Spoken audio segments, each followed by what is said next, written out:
Welcome to San Francisco on this Wednesday afternoon. And here at AT Park, the Pirates and Giants get set to play Game 3 of this three-game series with the Bucks looking for a sweep. And hi again, everybody. Along with Bob Walk, I'm Tim Neverett. Happy you joined us to watch Pirates baseball today. Robbie Smikowski joins us shortly. Bucks winning last night. They've taken the first two in this set. And today, Francisco Liriano hopes to lead him to a sweep following a very good performance by him in his last start in San Diego. Yeah, when you have to lean on one of your pitchers, which just about everybody does every game, Francisco's not a bad one to be leaning on. Coming off just a phenomenal start where he was dominant in so many ways. He had great stuff in San Diego. He got a lot of chases out of the strike zone. Plus, he was able to throw a strike with every one of his pitches whenever he felt like it. The only thing he didn't get accomplished was going deep in a ball game. Just pitched those 6 innings. That ended up costing him a W. And right now, warming up the bullpen, he's probably thinking, I got to go at least 7 today. And looking for his third win career over San Francisco. He'll be facing another veteran, right-hander Tim Hudson. Hudson against the Pirates, usually a challenge for the Buccos. Well, he's been tough for a long, long time. He leads all active pitchers and wins with well over 200. Doesn't throw as hard as he used to. The strikeouts are down a little bit, but he is an absolute ground ball machine. What the Pirates are going to want to do against Hudson this afternoon is figure out a way to get him in the air. Don't hit so many ground balls one right after another. Hit that ball to the outfield. Tim Hudson also receiving the lowest run support of any pitcher in the National League. That's pitching. How about hitting? Last night, the Pirates banged out 14 more hits in a victory. Neil Walker had a good game. Andrew McCutchen very good. And Jordy Mercer hit his first home run. We'll talk about the hitters when we come back to San Francisco.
Root Sports is brought to you by Toyota.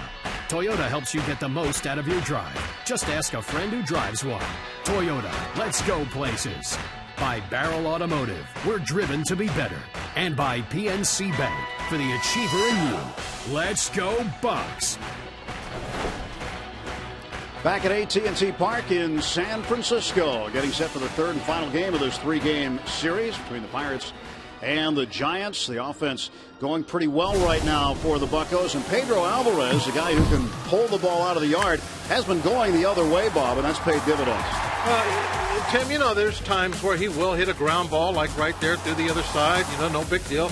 Took it the other way, but Pedro can hit a ball the other direction, as he's doing right here down that line, as hard as a right-handed pull hitter. I mean, he's got that kind of ability. For Pedro, going the other direction doesn't mean I'm going to get a single that way. He can hit home runs that way, doubles, doesn't matter. Speaking of home runs, Jordy Mercer had his first one of the season last night. And in his last 8 games, he's hitting .348. Got the silent treatment when he got back to the dugout. He thought it was pretty funny. This is just a baseball player's sign of showing some love for their teammates. They know what he's been going through this year.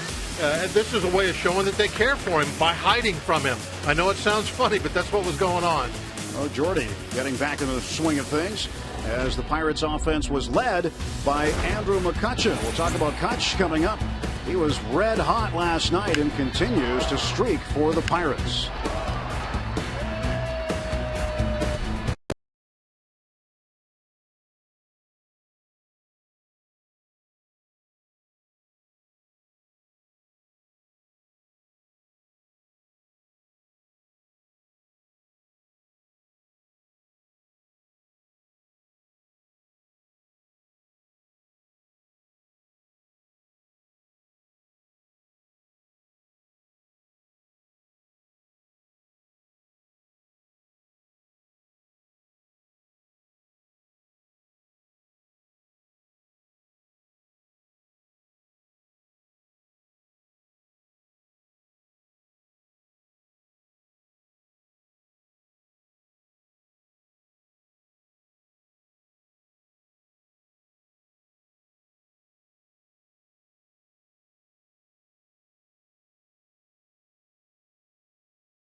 Andrew McCutchen trying to help the Pirates turn the Giants upside down.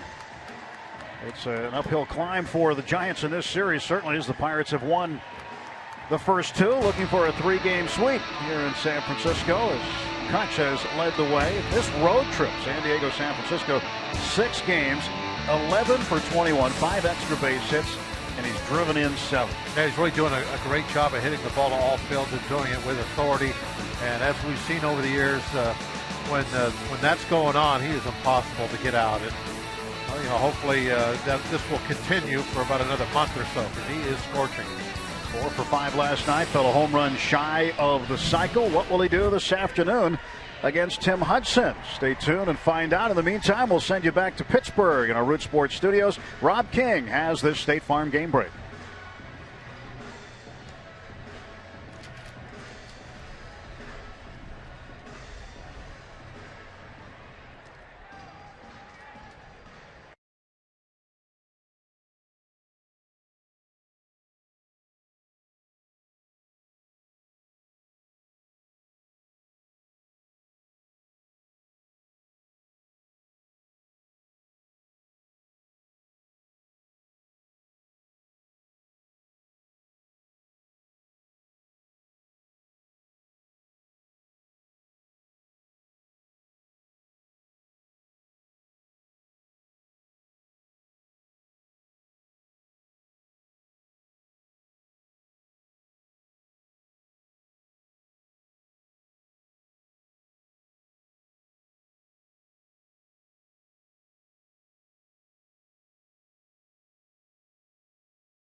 set to take the field as Tim Hudson leads them out for the third and final game of this three-game series. Pirates and the Giants at AT Park, and that'll conclude the West Coast portion of this road trip. Pirates will head to Atlanta after the game today and open up a three-game weekend set with the Braves starting tomorrow night. Let's take a look at the starting lineup for the Pirates. It's brought to you by Toyota.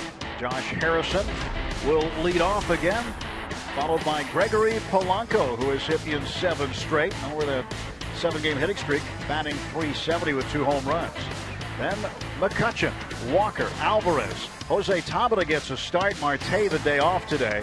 Cervelli behind the plate, and Mercer back out at shortstop with Liriano doing the pitching, facing Giants veteran right-hander Tim Hudson. Jay Hay starts the day with a .263 average, 4 homers and 18 runs batted in. 50 hits on the season for Josh Harrison. He hopes to set the table against Hudson. Take a look at Hudson's numbers on the year. One of the things that you kind of look at is wow, just 30 strikeouts to this point of the season, with well over 60 innings pitched. He is not really much of a strikeout guy anymore. He doesn't throw as hard as he used to, and he's really concentrates on pitching to contact, trying to get as many ground balls.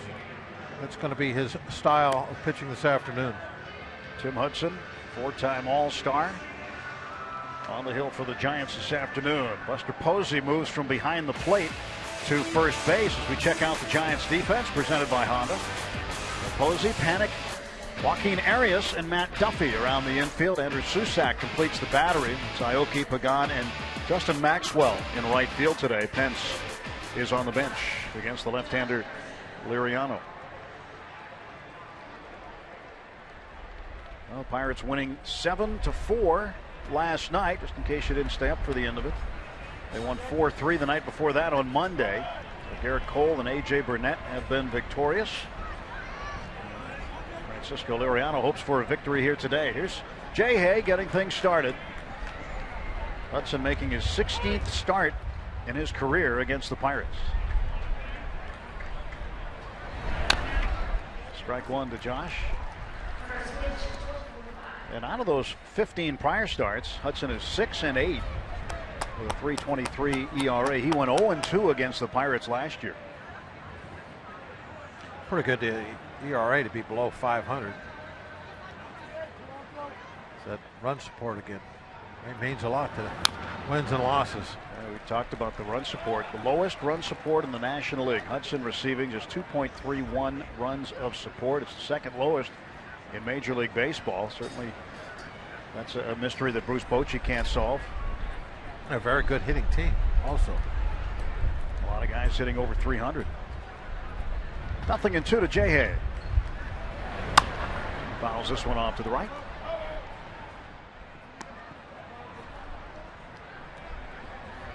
Matt Garza of the Brewers next lowest. Lance Lynn of the Cardinals, and Andrew Kashner, Cole Hamels, pretty good names. The 2 guys on there that are surprising. You got Hudson and Lynn. Lynn also pitching for, as we know, a pretty good hitting team.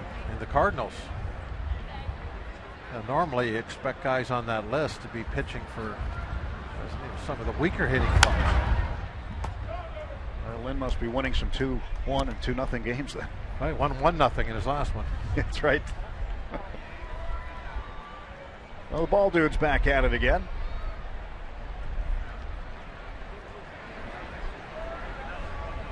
It's kind of a thing here in San Francisco. Very neat thing. No balls, 2 strikes, and the pitch. Outside 1-2. Good job by Jay Hay already, making him throw his 6th pitch. Jay Hay with 2 for nice 5. To see that happen with the leadoff hitter. 1-2. Struck him out. So Hudson wins the first battle of the afternoon. Well, the 6th pitch was a pretty good one. It's what Hudson does a lot of is he when he gets 2 strikes, he throws sliders, but normally they've been getting put in play. Very low strikeout numbers on the year, but he's picked one up here. 1 out, and the batter is Gregory Polanco. 51 for Gregory. He takes ball one. There's only 3 starting pitchers in baseball that have a lower strikeout per 9 innings than Hudson.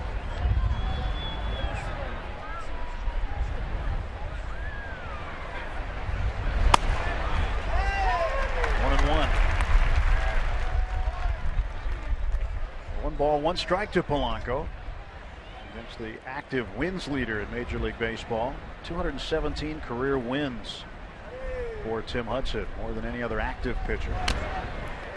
Gets ahead of Polanco 1-2.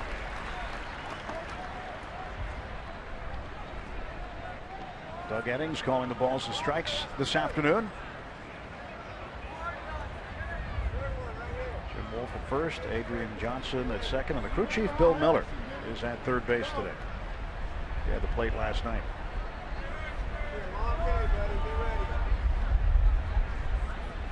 Wind up in the 1-2. 2 balls, 2 strikes.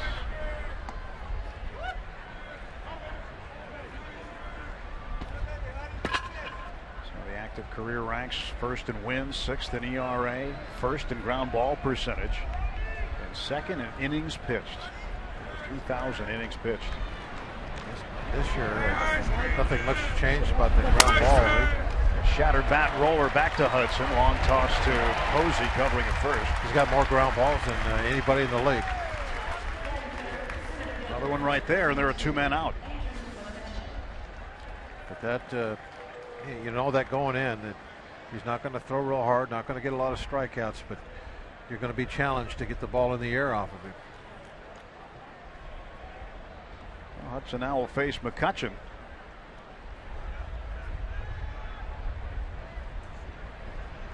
Guess you could say Andrews locked in. The pitch to Andrew.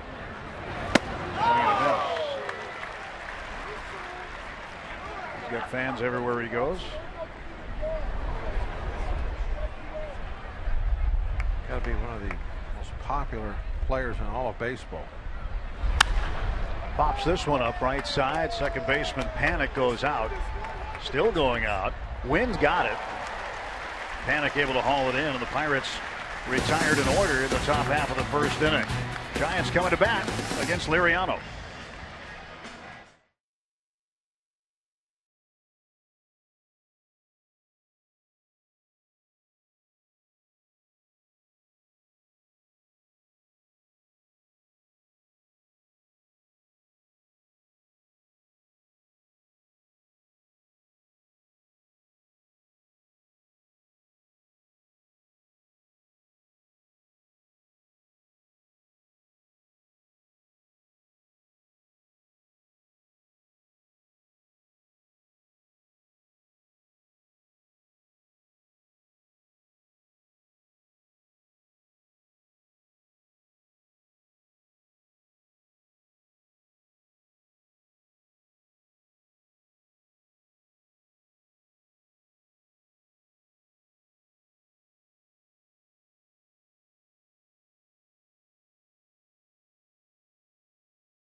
AT Park, Pirates and Giants, game 3. Take a look at the lineup presented by Honda. This is for Bruce Bochy's Giants. Nori Aoki leads off, and Joe Panic, the second baseman, bats second. He's got an 8-game hitting streak. He has hit it 16 straight here at AT Park. Angel Pagan moves up to the 3rd spot today. Buster Posey cleanup. Matt Duffy, Andrew Susac, Justin Maxwell, Joaquin Arias gets the start at short, hitting 8. And Tim Hudson, the pitcher, will bat 9th against left-hander Francisco Liriano. Liriano just brilliant in that last start of his. I don't know if he could have done a better job. Gave up just 3 hits, no runs, punched out 11 in those 6 innings. was a shame that he couldn't have gone at least 7.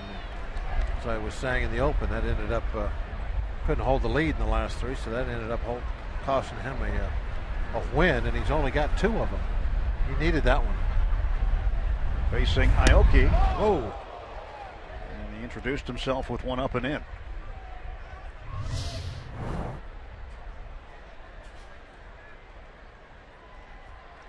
Aoki pretty close to the plate as it is.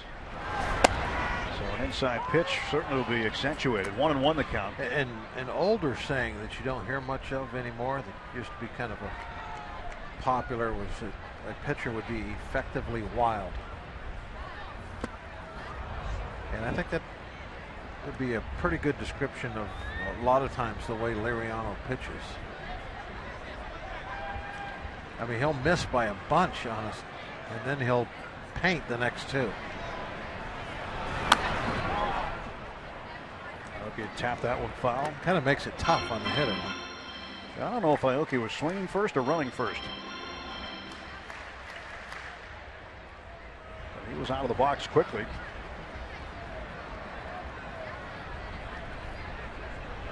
1-2 now. Slap foul and out of play.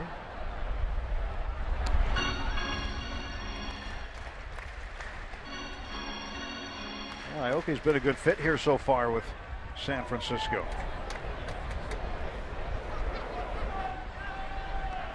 3-12 to start this portion of the season. He takes a wave and a miss and strikes out. Cervelli drops it, tags him out, and that's strikeout number 1 for Francisco Liriano.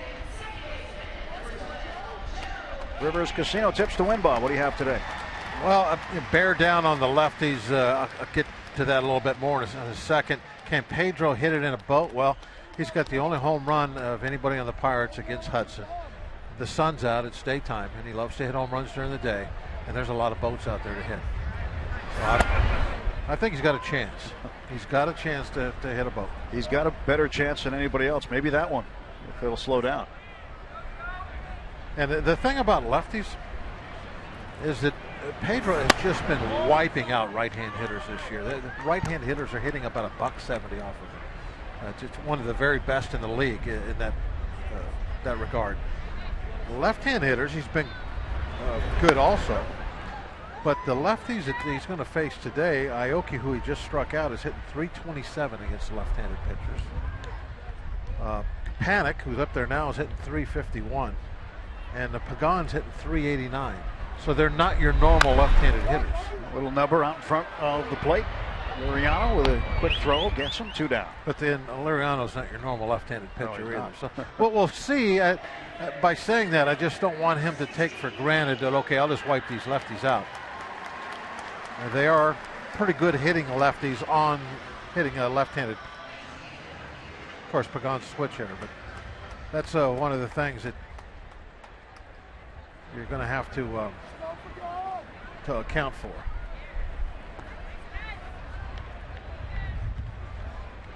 Right-handed Pagan is 21 for 54.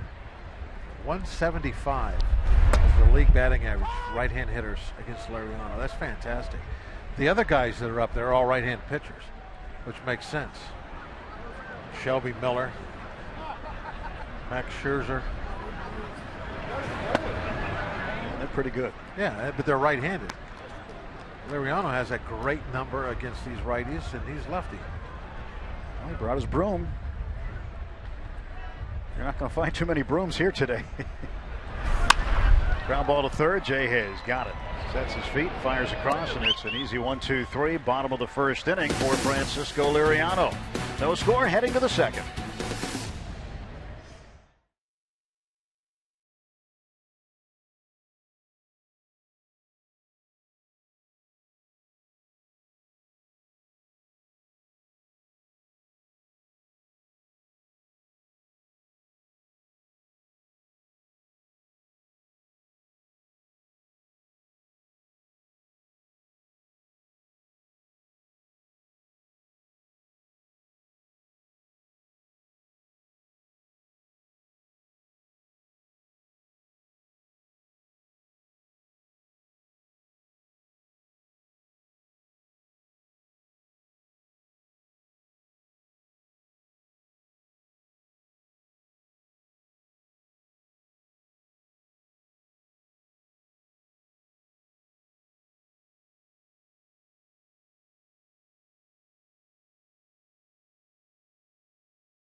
The Phillies at 7:05, the first 20,000 in attendance.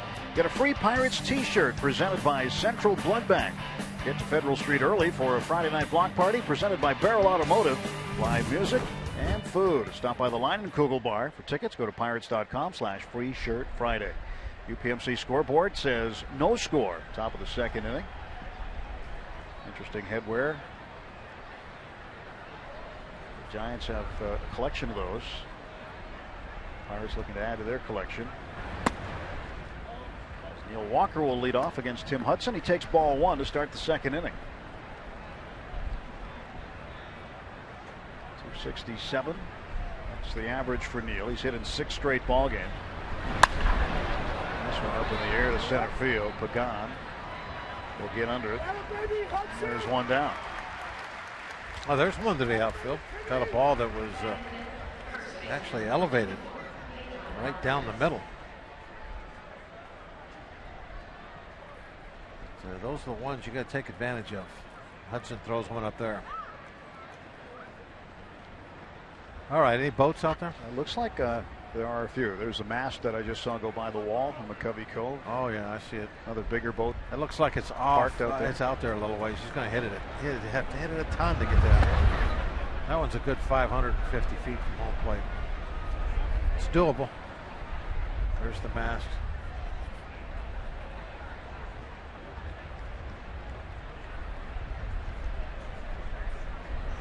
The 1-0.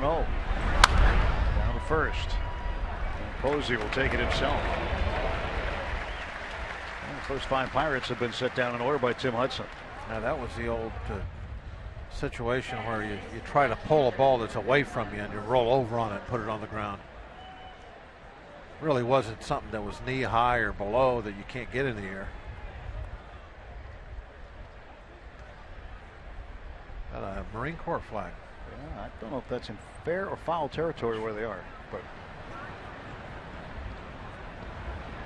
they're behind the wall in McCovey Cove. Jose Tabata getting a start today. Starling Marte getting a rest. We were wondering last night which player would get the day off today with the day off tomorrow. Clint likes to back up 2 days in a row for a player, and Starling Marte really scuffling, and seemed appropriate to have Starling have a seat today and give Jose the start instead. Sometimes those days off can really help. And you would expect perhaps one of the regulars to have a day off on Friday in game 1 against Atlanta. At this time, no idea which one it would be. Talbot, a little dribbler down to third base. Duffy throwing on the run, down. 1-2-3 go the Pirates in the second. Through an inning and a half, scoreless in San Francisco.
California with the Pirates logo on it. He might be from Pittsburgh, California. Very possible. That region. Point Park University tweet. How about this? Sent this morning from Michael Paul 78 with Francisco Liriano in Union Square here in San Francisco. Pretty neat. You can tweet us using the hashtag BucksBooth. Get to us directly here in the booth. There have been so many Pirate fans on this trip. An amazing number down in San Diego, but there's been quite a few here. We even, the day we went out to the Midway to shoot the Open, we met somebody that was actually following us up here, going to come up to San Francisco. They said they were going to spend, 5 days up here? Great trip. Buster Posey, today's first baseman, takes a strike. 0-1. Two great ballparks. Petco very underrated, and then this one gets a lot of high marks all around baseball, and it deserves it.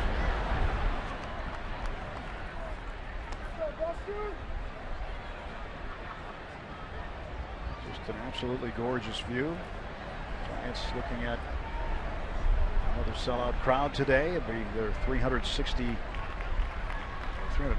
That's what it would be. 357th straight.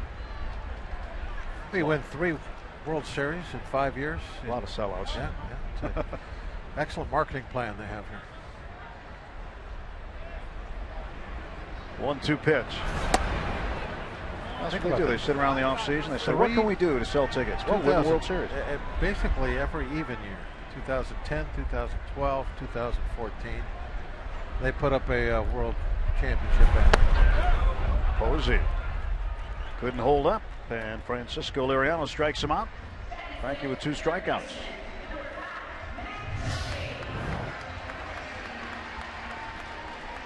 And that's just nasty. Not only does he have a good batting average against numbers, one of the best in the league. I think number 2, as a matter of fact. He also is number 2 in striking out right-hand hitters. Again, for a lefty, that's extremely impressive. Only Hart High's James Shields has a higher batting average, really, or excuse me, a higher strikeout average for right-hand hitters.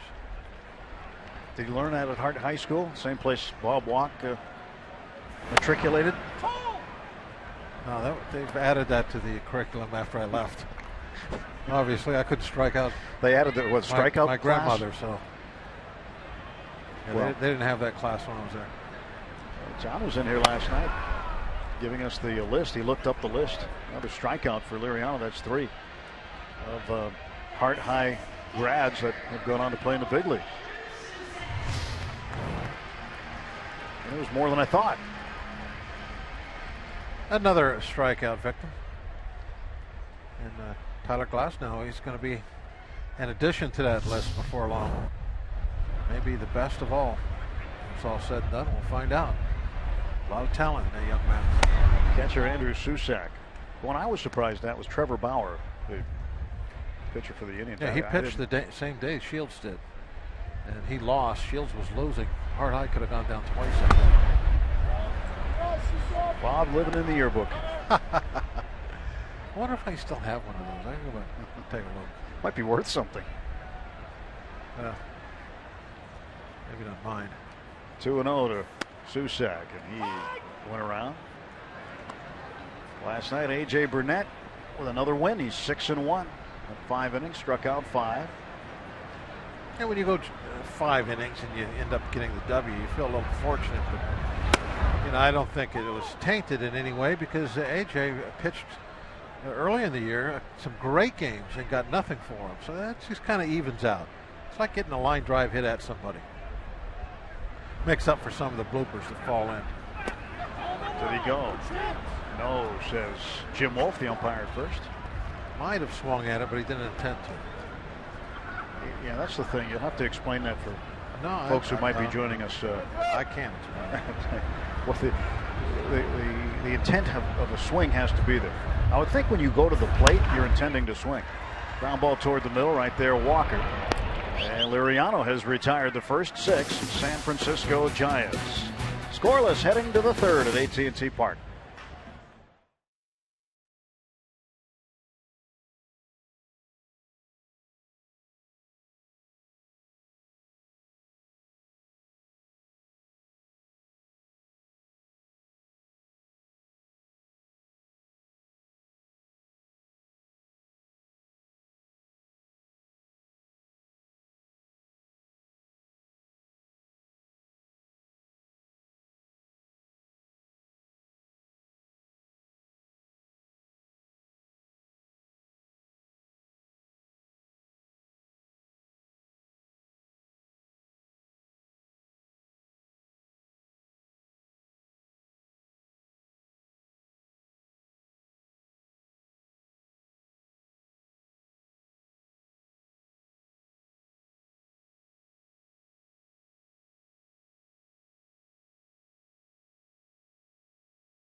Mikowski after the game. The San Francisco Giants are going to fly east to Washington, D.C., where tomorrow they will meet President Obama for what seems their every other year visit for the White House. But it might be a little bit awkward for 2 members of the Giants, Norichika Aoki and also Justin Maxwell. Why do you ask that? Because both guys played for the Kansas City Royals last season. Maybe if that 9th inning had turned out just a bit differently, things might be a little bit different. It was funny. Justin Maxwell joked that he might hide in the background during the picture because he wasn't on the Giants last season. But get this connection that Maxwell has to the presidency. His father was the presidential dentist for Bill Clinton and George W. Bush. Now, Maxwell did meet Bill Clinton at one point, but he has not yet Barack Obama, so he'll scratch that one off the list tomorrow, although might be a little bit unique since he doesn't have a World Series ring to go with it. Yeah, but he might have special clearance at the White House. That's kind of an example. You can't beat him, join him. Wow. Right? That's right. That's right. Well, that's a thrill. That's got to be a thrill no matter what. It's getting to be old hat for the Giants, though, having gone to visit President Obama. I'm sure that they're on a first-name basis by now.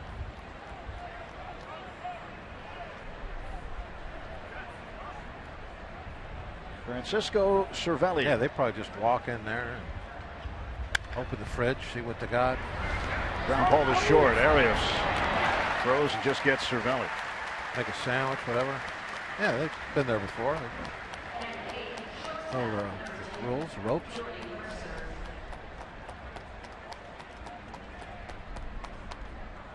I know we got to visit the White House a couple of years ago, and maybe 4 or 5 years ago when we were in D.C. and it'd be nice to go back under other circumstances. Yeah, it's probably a little more of a VIP treatment than just walking through with the tourists. But that was fun. I enjoyed it. It was nice. Yeah, got to see. I think most of the famous parts, other than we didn't get to go to the Oval Office. Probably the only other thing. All the different colored rooms there, the red room, blue room, all that stuff. Some of the China room, or the state or the dish dining room. Oh, yeah, we got to see all those things. It was fun. It was a good trip. I was glad I went. One ball, 1 strike to Mercer. Got to see what the other side of the fence looked like. And that's off of Hudson. That ball was ticketed for center field, and now Mercer out. And limping is Hudson. Yeah, really limping. That ball could have easily gotten past him and out into center field. It had enough juice on it. But knocked down by the Giants right-hander, and he's feeling the effects of it.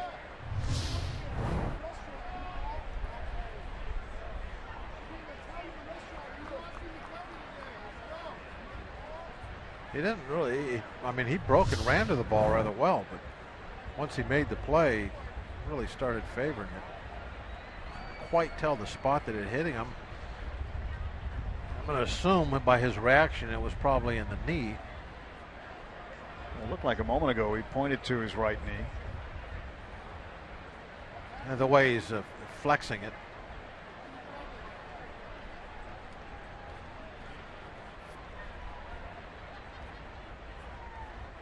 Wilson will probably try it here. Let's get another look. Line drive into the knee.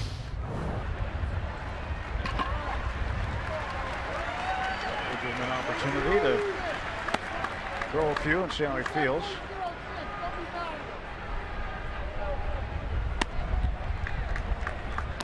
Looks like he's all right. So he'll stay in, and there are 2 men out.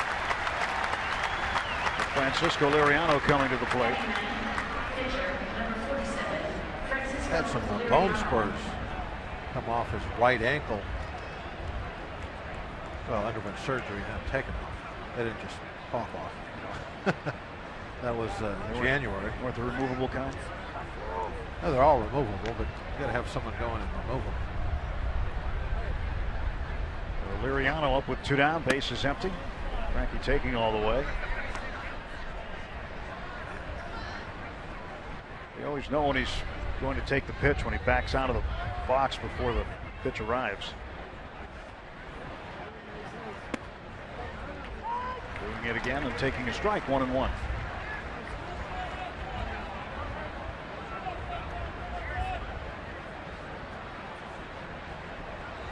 don't know why he does that. Time he swings and he hits one up the middle and a base hit. Setting him up, I guess. Trying to make him think he doesn't care. Second hit of the season for Liriano. He's now 2 for 20. The pitchers this year already have to have pretty close to as many hits as they had all of last season. The results are definitely showing.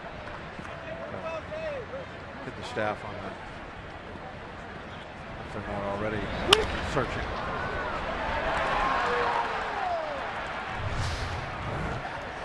Liriano's batting average just jumped about 47 points with that base hit.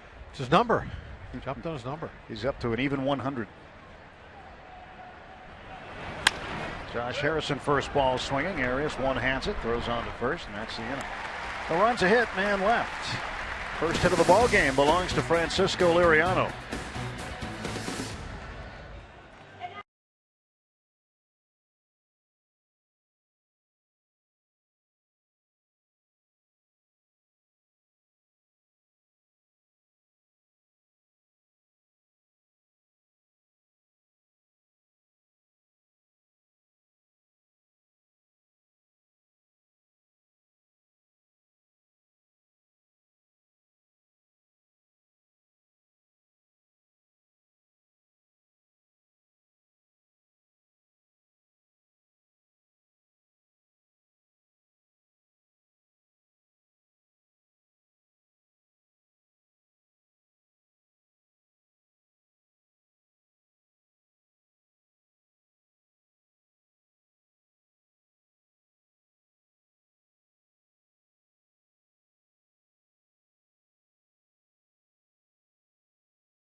Baseball on Root Sports is brought to you by the Chevy Silverado and your Western PA Chevy dealers.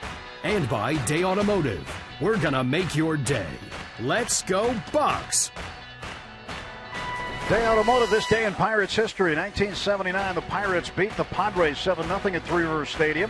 Home runs by Omar Moreno, Dave Parker, Lee Lacy, and 2 by Bill Robinson paced the offense. But the hero was Bruce Kison, who found out that he would start just minutes before the game began. When Don Robinson was unable to make his start, the game was actually delayed so Kison could warm up. He proceeded to carry a no-hitter into the 8th when Phil Garner tried to backhand a ground ball, but it kicked off his glove. Kison thought it should have been ruled an error, but the official scorer disagreed. It'd be the only hit. Kison would surrender in the ball game.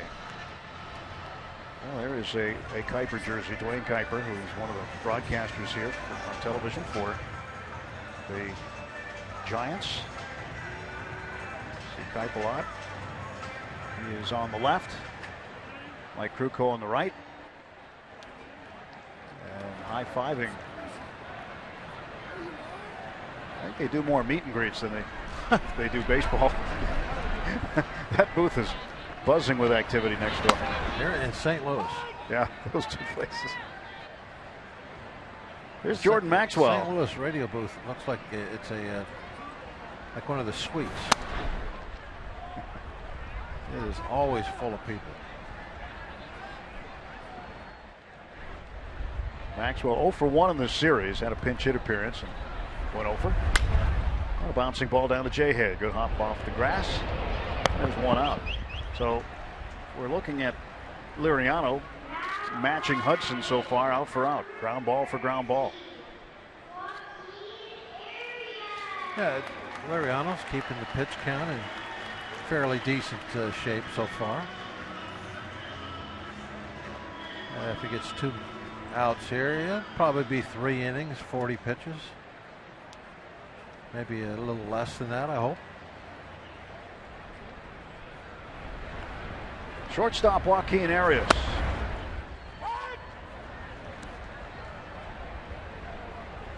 There is the pitcher Tim Hudson, who was in the on-deck circle. When the inning ended, he went underneath. Well, he is whipping that heavy bat around, not trying to get loose, apparently. Look at that. That's that weighted bat. He just...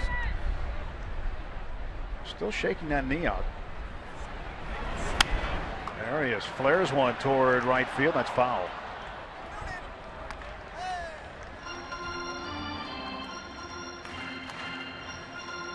Arias will head back. No balls and 2 strikes.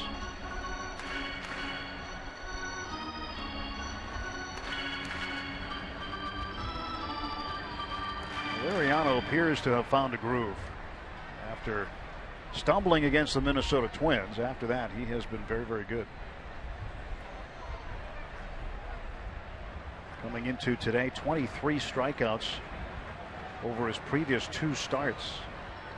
And he's got 3 already today. One hopper to Walker. 2 men out for San Francisco. Catch the excitement of Pirates baseball at PNC Park this summer with the Pirates Summer 6-Pack. Presented by Papa John's for as low as $99. Lock in your seats and price when you build your own 6-game plan. Plus, each summer 6-pack comes with a complimentary large 2-topping pizza from Papa John's. Find out more at pirates.com/summer. Tim Hudson drives one deep to left field. Tabata back, still going back. He's not going to make the catch, and it leaps over the wall for a double. And Tabata's hurt.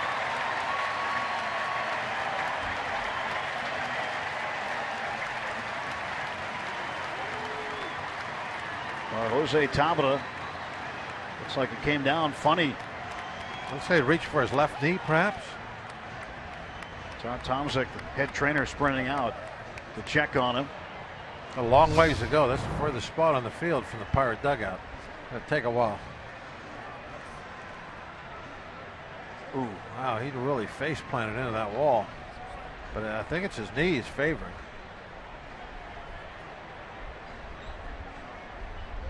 Oh, he went in. Yeah, with his his left knee hit pretty hard. The wall is padded, so that's a good thing, obviously. In the old days, he wouldn't have been getting right back up. That's what they're looking at. Well, maybe here in Frisco. I'm trying to think. That would have been a chain link fence he was running into Candlestick. Way back in the day. Yeah, unless he hit a pole, he would have been all right. Well, what a weird game so far. There are 2 hits in it, and they both belong to the pitchers. Liriano and Hudson. Taba's going to try to walk this off.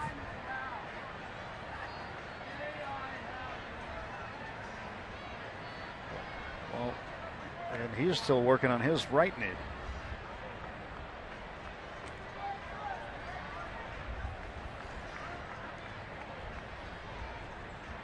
So you got a left knee with Tabata, right knee with Hudson. Looks like Jose's okay, and boy, he's still bothered.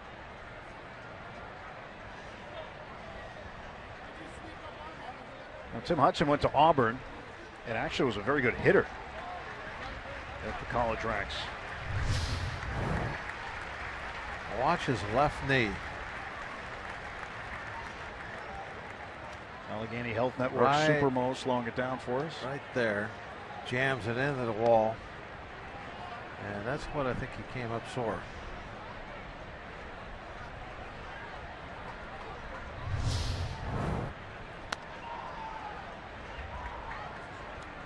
He will stay in.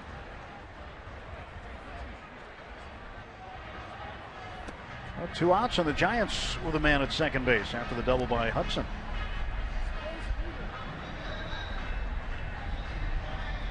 It's his first extra base hit of the year. 3rd hit overall.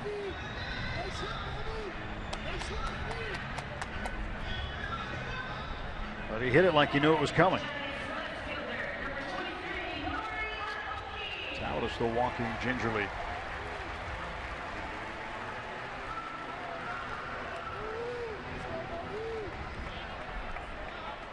So with Hudson at second base and 2 outs, back to the top of the order for San Francisco. Nori Aoki, who struck out swinging in the first.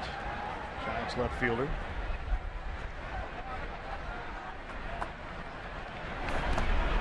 And a pitch blocked by Cervelli.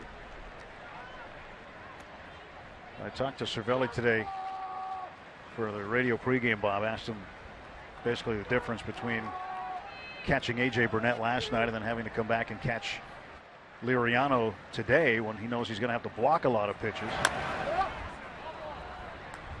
And he said it's fun catching Liriano, really is. Not to say that it wasn't fun catching Burnett. He thought A.J. pitched fairly well last night.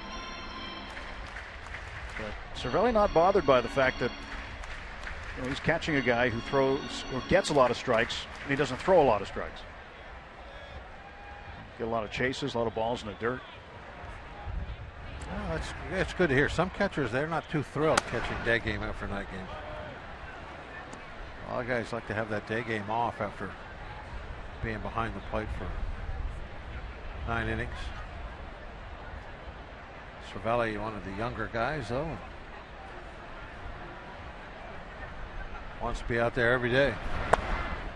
He's having his career best offensive year so far, and I asked him if he attributed that to now catching virtually every day, whereas with the Yankees he wasn't. He was catching every 4th or 5th day, and he thinks that's exactly what it is, that he's getting regular at bats. Strike call, and that fills the count at 3-2. Buster Posey, who catches a couple of games, and he'll go out to first base. That's, I guess, his equivalent of a day off. But they want to keep his bat in the lineup. It's too important to the Giants to not have it in the lineup. Payoff pitch. And this one is lobbed into center field. A base hit. Hudson is going to be held at third base. And that's a break for the Pirates right there. Oh, surprise they held him up with 2 outs. Normally that's when you try to take a little bit of a gamble. I guess you don't want to do it with your starting pitcher that's already got a little bit of a banged up knee.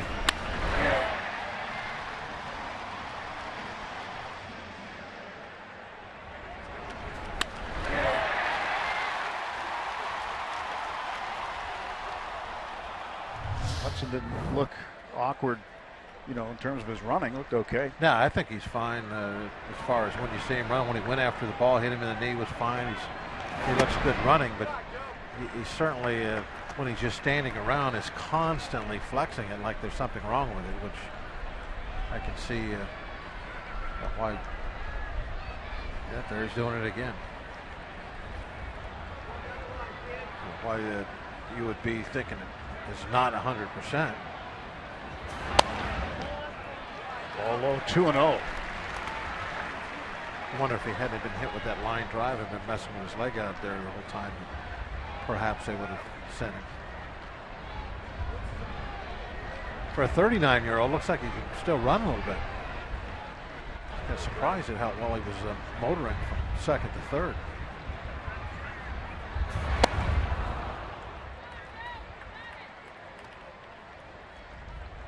Panik is 0 for 1. He grounded out back to Liriano in the first inning. Batting with 2 outs and men at first and third.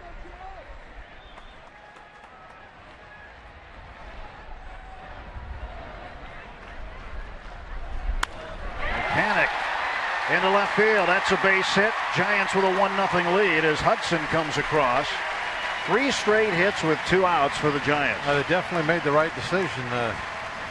Obviously now with holding up Hudson. It was going to take back-to-back hits, and that's what they got. By the 2 left-hand hitters we talked about earlier, how well they hit lefties. So Aoki with a base hit and now Panik. He slices one nice and easily out there, the same place Aoki hit his.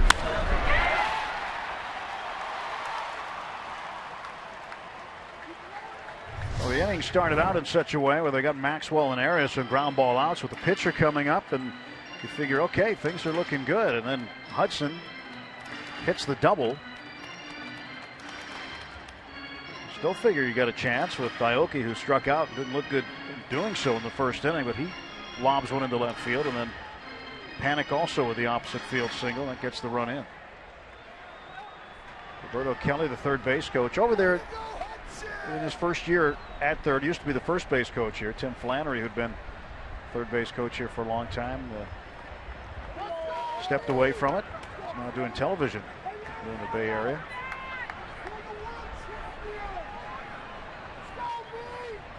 Angel Pagan, the batter. Switch hitter batting right-handed. He's 0 for 1. Grounded out to Jay in the first. First and second, 2 down. And a strike to Pagan.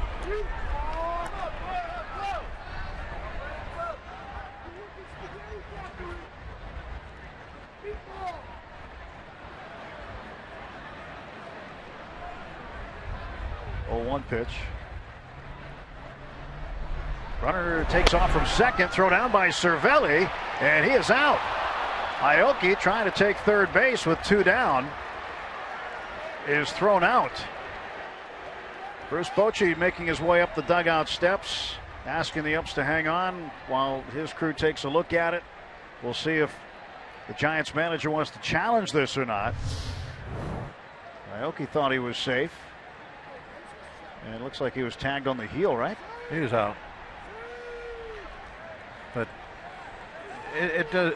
Why is he doing this? That's the bigger question than if he's really even out or safe. Looks like he got tagged on his trail heel going in. So why would he want to take a chance on making the last out at third? I mean, if you can get over there for sure without even a play, go ahead and take it.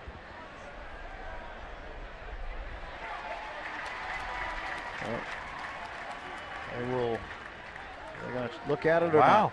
They're going to. Didn't it look to you that he was out? Looked like he caught him on his back heel before his front foot touched the bag, but apparently the Giants want to challenge this. And now we'll get all the looks. Come over here by your monitor to get a better look. Looks like that back heel right there. I thought that's where Jay Hay got him. Unless he missed the tag there. Oh, he did miss it. But did he get him? Because that front foot looks like did not touch the bag. We didn't see that view. That view definitely shows he missed. This is the view that looks like he tagged him on the foot, right there. then by that view, he looks out easy. But the view we just saw, the last one, that one's the one that was going to show that he's safe.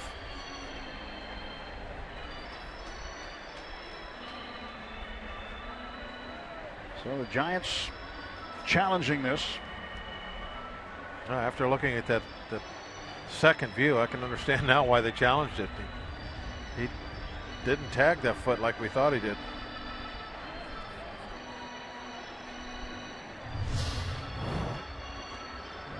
Another look here, a little farther away. Did he get him on the backside, though?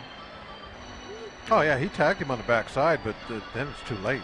This is the view that shows that he misses the foot. He misses his right foot. There. And now the glove is sliding through the dirt and sliding, and now touches his leg, but his right foot is on the base. Correct? Is that what you see? It's close.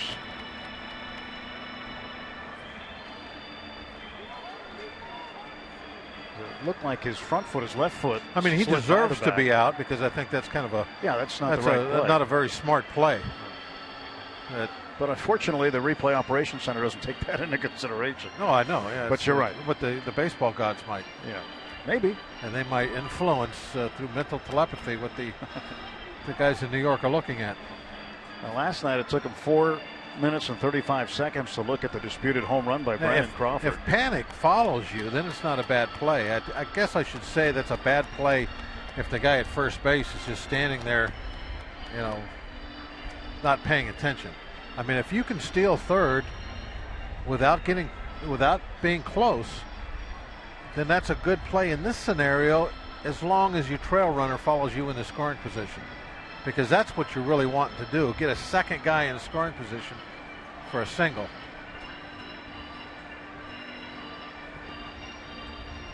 But there has to be some kind of a eye contact or something with that trail runner, letting him know, hey, pay attention now, I might be going, so that he doesn't get caught flat-footed over at first. Because nobody's holding the guy on at first, so he can get as big as lead as he needs. Well, they're taking a long look at this one. One possibility is maybe they don't feel they have enough evidence to overturn it, but we'll see. And that might be the case. He's going to be out. Wow. So Aoki thrown out at third to end the inning. Giants get a run, however.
Of the inning.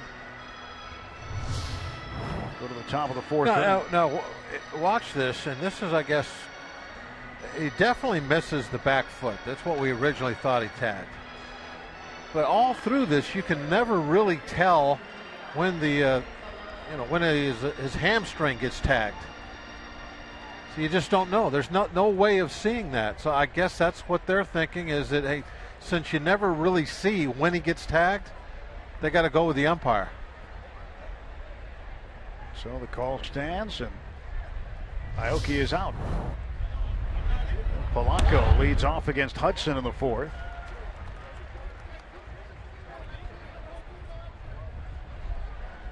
I'm sure Bruce Bochy will be asking Aoki about that play. 0-1 pitch. It's inside. Not necessarily about safe or out, certainly, but about why he went. The Chief Bill Miller made the call. 1 ball, 1 strike. 1-2. A ball of 2 strikes to Gregory Polanco. He's 0 for 1. He bounced back to Hudson in the first inning. Gregory's current batting average of .250. Bucks going to try to get that run back. And it was Hudson that started things in the bottom of the third with that double off the left field wall that jumped over it. Popped up left side. Backing up is Duffy. The shortstop Arias calls him off. Well, that wind is kind of a little tricky. I feel like we're out on Candlestick Point. Yeah, it's breezy today. Moving that ball around. It's changing directions. Sunday, June 14th, Pirates and Phillies, 1:35 on a Kids Day at PNC Park. All kids 14 and under receive Andrew McCutcheon compression sleeves, compliments of Mrs. T's Pierogies. #1 Cochran Family Fun Zone before the game on Federal Street. Kids run the bases after, thanks to the original pizza logs. For tickets, go to pirates.com. 1 out. Kutch at the plate, takes the ball. Kutch popped up to the second baseman, Joe Panik, out at short right field in the first inning.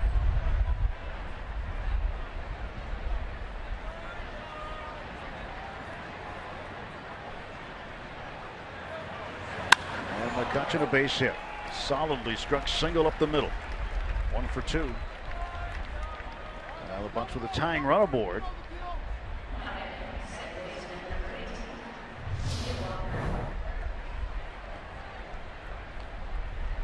That's where you got to get him. When he elevates the ball up there about mid-thigh or higher, where you can get that ball to the outfield. Take advantage.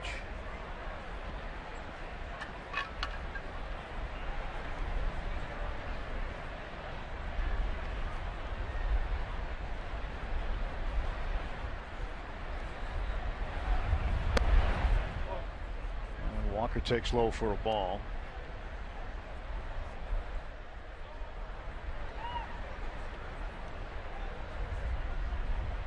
Neal 0 for 1. Fly to center field.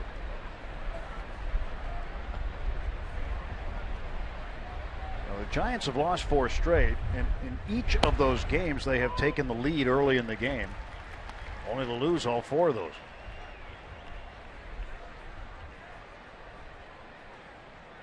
We've had an 8-game win streak and an 8-game losing streak already this year. They're on a 4-gamer right now to the wrong side for Bruce Bochy's team. Walker takes a strike, and it's 1-2.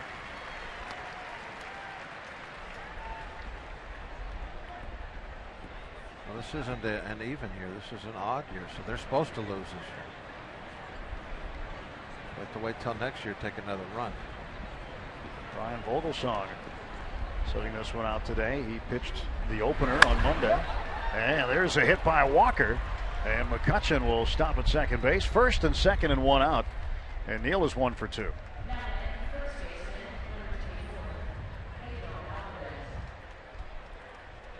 Today's Barrel Automotive League leaders stat. The major league leaders in run differential. The Cardinals on top, plus 60.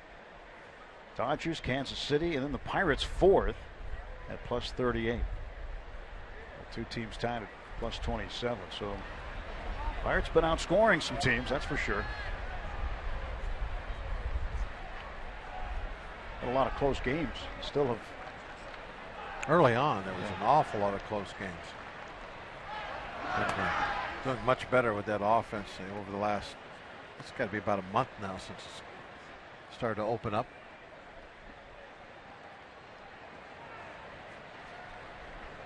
Pedro had a pair of hits last night. Had a boat, Pedro. A 2-run double among his 2 hits. 1 ball and 1 strike.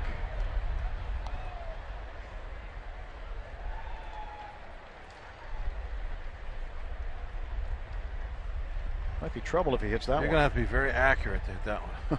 Be trouble for the passengers if he hits it. Well, if he goes the opposite way over the left field wall, plenty to choose from. About 2,000 feet away. He's going to have to get all of that one if he goes left field. Pedro has 10 RBIs over his last 11 games. 2-1. When you look what he's done over his last 16 games or so, he's hitting .316 with 4 home runs.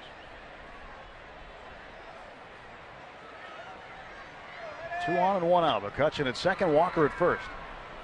Quite a bit of room on that left side for him to fire one through.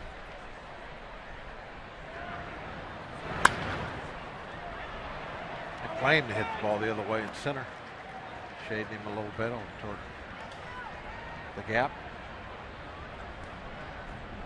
Just a few steps.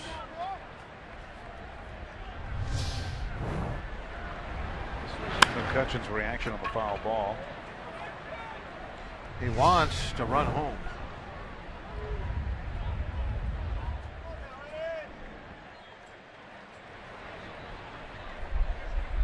Hudson's got his sign from Susac in the 2-2 to Pedro. To left field. And that ball is going to be caught by Aoki. I don't know how it is for regular players out there on the bases, but when you're a pitcher, you're so excited. You want that hitter to get a hit so bad so you can take off and run and play like you did when you were in Little League. But it looked like McCutchen's reaction on that foul ball was like that. He likes to run multiple bases at a time. 2 on and 2 out. Jose Tabata up. Tabata grounded out to third in the second inning. The clash of the bad knees. Between them, they have a case of the measles. Yeah.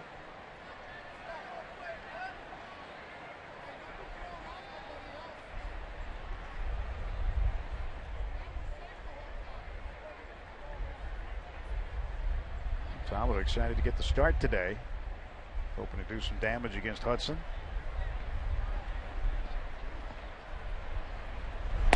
One 0 pitch is taken for a strike.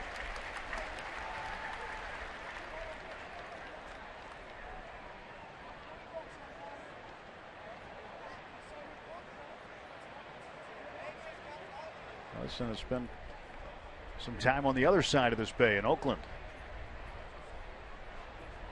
Helped the A's win a lot of games over there. Also been with Atlanta.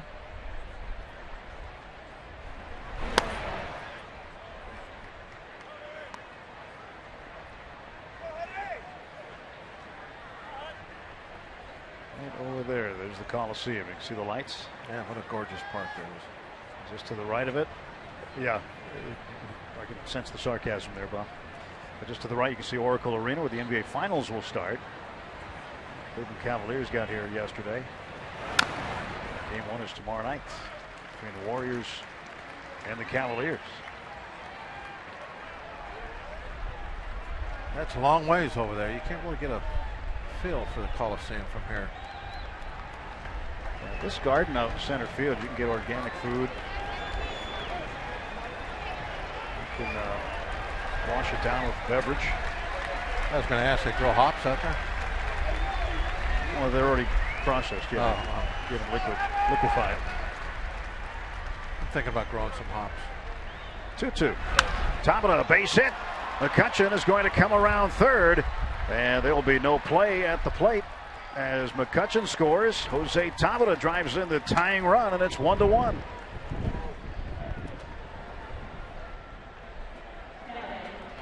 Jose with his third RBI of the season. And this pitch is elevated a little bit. It's a little bit higher than, well, in fact, it was just about the highest pitch of that he saw that at bat. He was able to get the ball hit almost on a line back through the middle.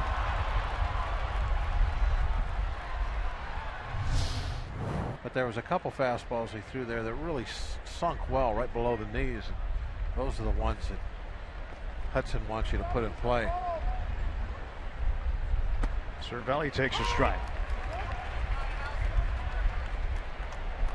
Cervelli 0 for 1, grounded out to short in the third inning. Count 0-1 to him. Hitting .314. He had .377 in the month of May. That was really, really good.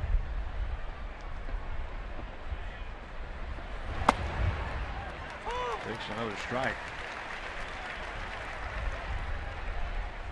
That .377 average in May led all National League players.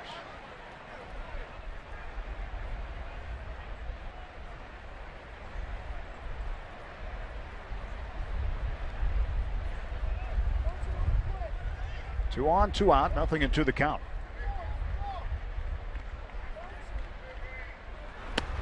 And he struck him out on 3 pitches. Pirates get a run on 3 hits. They leave 2. And after 3.5, it's a 1-1 ball game.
Thank you very much, Rob. Braves been playing some good baseball.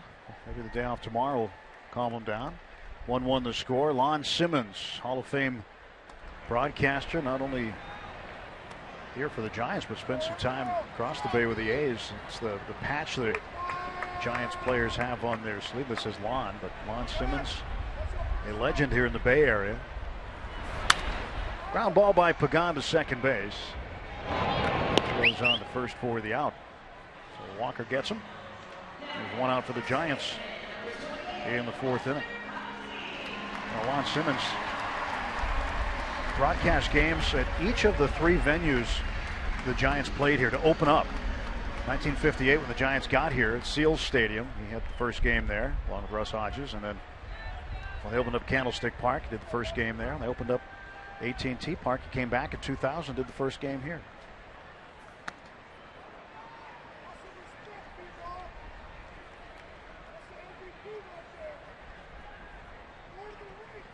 Seals Stadium, 2 miles away. The Polo Grounds, not 2 miles away.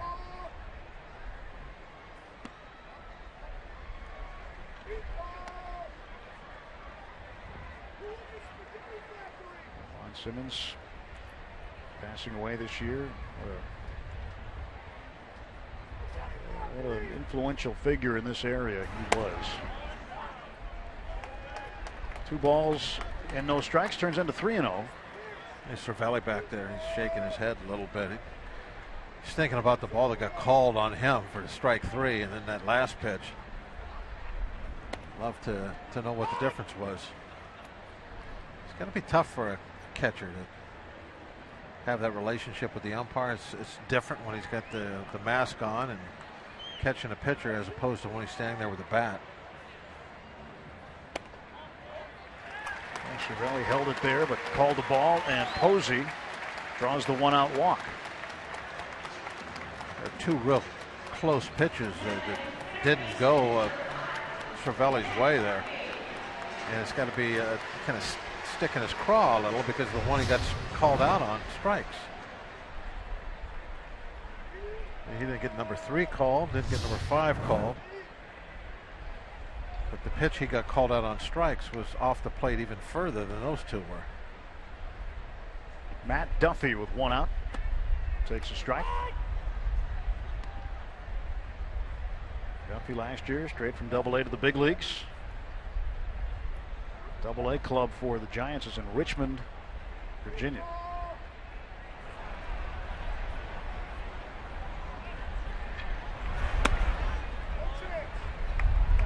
Moved AAA clubs. They had been in Fresno for a lot of years. Now their AAA guys are over in Sacramento, which is closer. So they kept those guys close by.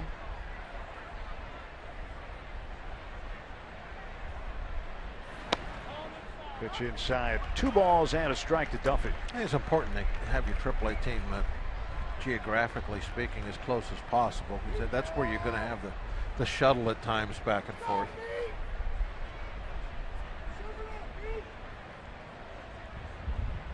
2-1.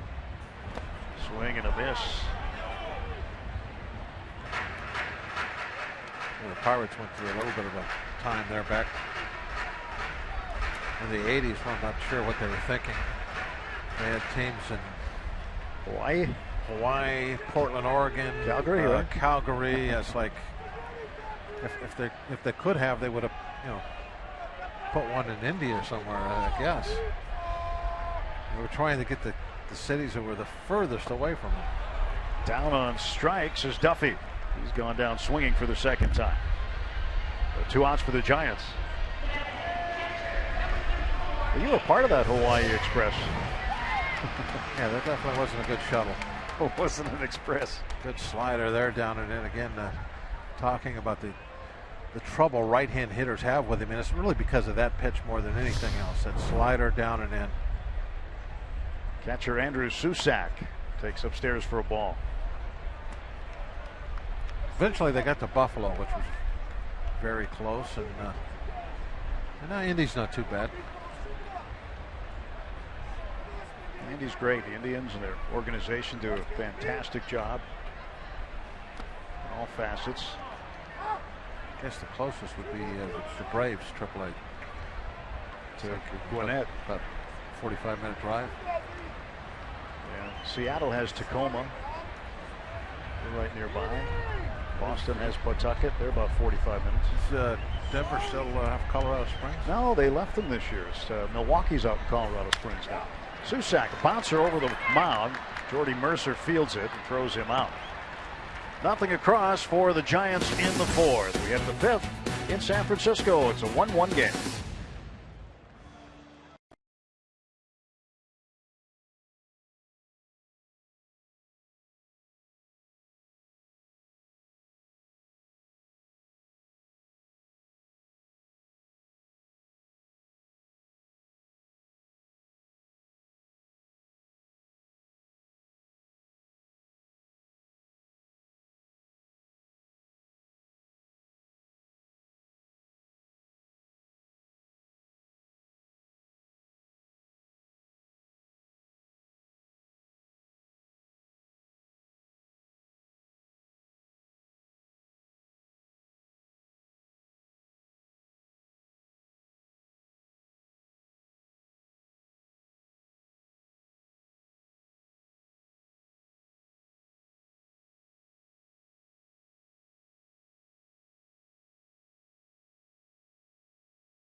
and Giants as we head to the top of the fifth inning. When you guys talk about off-day fun, we're going to talk about Nick Leyva. He's been in baseball for over 4 decades as a player, coach, and manager. He's been called a lot of names, but now he has a new one he's going to be called, and that's Grandpa. Congratulations to Nick and his wife Shelly on the birth of their first grandkid, their granddaughter, Catalina Michelle Leyva. Born in Scottsdale back on May 15th, 7 pounds, 2 ounces, doing well, along with mom Susanna and son Casey. Nick and Shelly's son is Casey. So, Nick, how about this? He's not going with the team to Atlanta after the game. He's going back to Scottsdale to meet his granddaughter for the first time and spend the off day with her. Then he will meet the team on the red eye from Arizona back to Atlanta. Good stuff going on in the Leyva household, so congratulations to Nick and Shelly and also Susanna and Casey. That's great news. Really terrific news for Nick and his family. Awfully exciting. I think Nick just moved to Scottsdale, too. He did. For years lived in Philadelphia, just recently moved out to Arizona.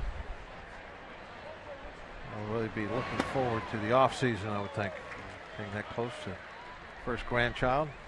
Well, I saw Nick in the hotel in Philly when we were there, and I said I'd never seen him there before because he always stayed at home. And I said, "Did you stay at home?" He said, "That'd be kind of hard since it's 2,500 miles away now." I didn't know that he moved in the offseason. Mercer hits this one well to left field. Back it goes. It is gone. A home run for Jordy Mercer. His second home run in as many games, and the Pirates have the lead. It's 2-1. This time they stayed in the dugout. Last night the silent treatment, but after he's got his first, they will stay in to greet him. That's old hat now.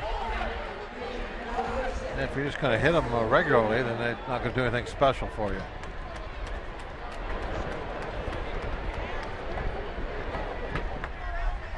Right down the middle, elevate. Talked about those elevated pitches. That's what you have to do. Get him up in the strike zone. Look at the location of this one. That's up in the strike zone. That is not where Hudson should be throwing the baseball. Was it 86?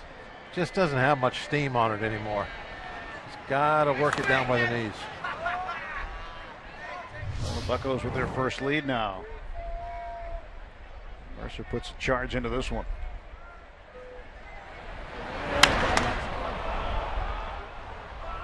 Aoki knew it pretty early on. That ball was not going to be catchable.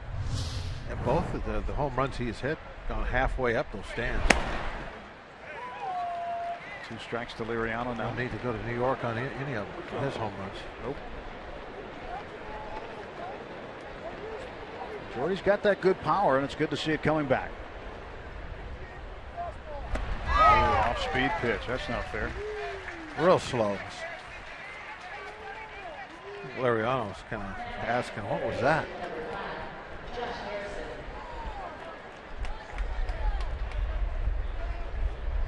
Jordy Mercer with a home run. You know, in 10 games he's played here, he has 4 home runs. Jordy likes to hit in San Francisco. Back to the top of the order, 1 out. Jay pops the first pitch up. Second baseman panic getting underneath it. 2 men out. Jay 0 for 3.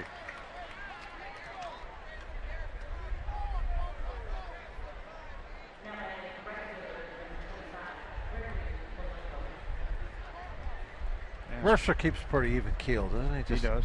I mean, you couldn't tell, like right there, he'd be doing the same thing if he just grounded out short. Tries not to get too excited or too down. Goes about his business. Blanco takes the breaking ball. 0-1.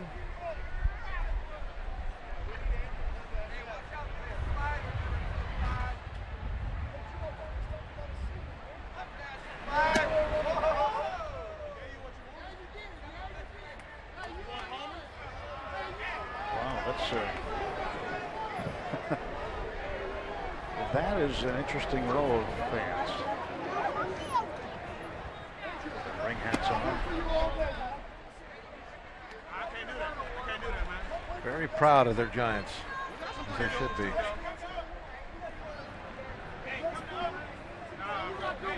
They've been the best in baseball for some time now. Base hit for Polanco. And he's going to turn it on a little bit, but he'll stop after a big turn. Polanco now with an 8-game hitting streak. Well, Polanco, he likes to get down there and take that turn just in case. Puts a little pressure on the outfielders. Drink of water. There's a towel around the arm. Gets to pitch with a lead now. Here's McCutchen. McCutchen's 1 for 2. He scored a run in the 4th.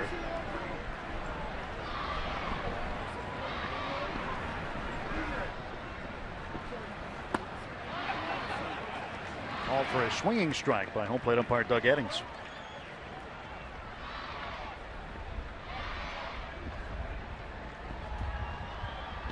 It's got to be difficult to tell sometimes from the home plate umpire's vantage point if a check swing did cross the front plane of home plate or not.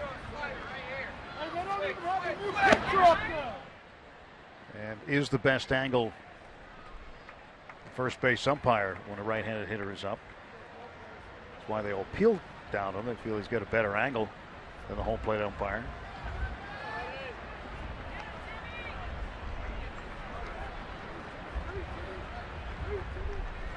What was it, Seattle last night? There were some problems with check swing.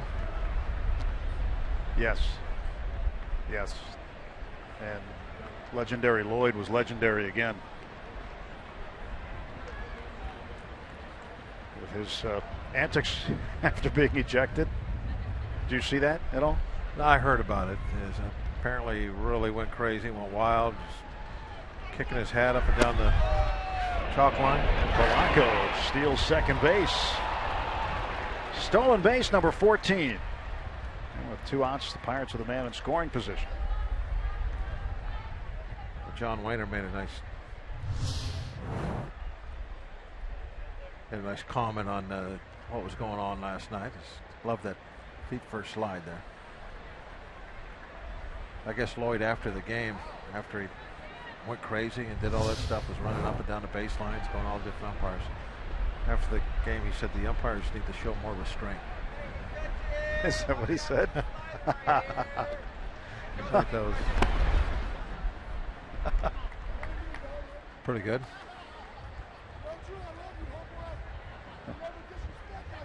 Lloyd, some of his arguments go pretty crazy. He can put on a show. Not much restraint there at times. Did not steal any bases though. No. Left them was in place, I believe. 3-1 to McCutchen with Polanco at second. Hudson's pitch. Outside ball 4, and the Pirates have 2 on and 2 out for Walker. Second time Kutch has been down to first base. And Javier Lopez warming up. Lopez came into the game late last night and warming up a little earlier here today. The name of that boat, or the type of boat, at least on the top, says Privateer, which another name for pirate.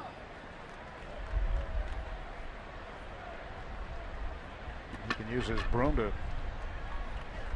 sweep the deck. There's a pirate with a letter of marque.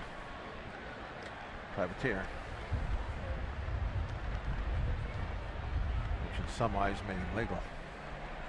Legal pirate. In some eyes. Right. A lot of room on the left side of the infield for Walker. Pitch inside. 1-0. See where the Giants are playing, Neil. There is the shortstop right behind the second base bag.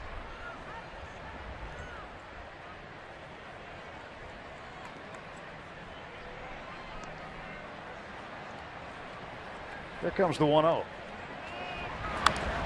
Pulled foul, 1 ball, 1 strike. Wind is going out to right field at this point in time. Ball dude makes the play.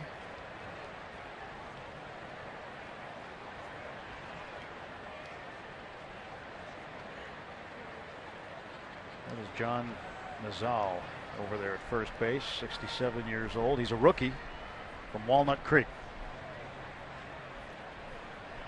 Across the Bay Bridge.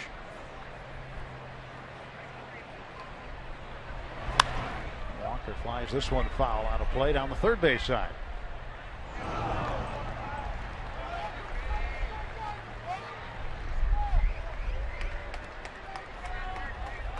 2 strikes on Neal.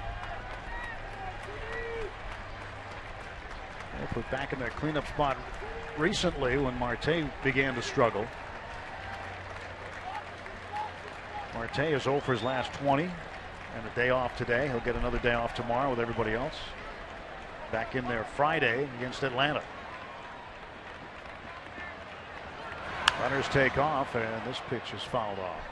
Both runners going on the 1-2. That's what makes it worth it.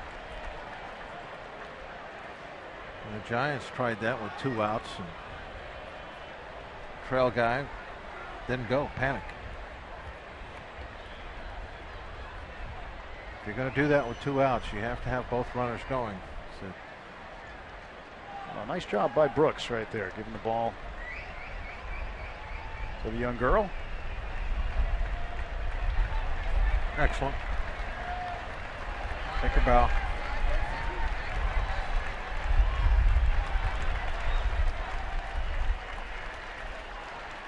And the pitch to Walker. Strike 3 call. Pirates strand 2, but Jordy Mercer gets the Pirates the lead with his second home run in as many games, almost to the same part of the stadium. 2-1 Bucks halfway through the 5th.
The Bucks and some of the best bands in the burg during Friday Night Rocks on Root Sports.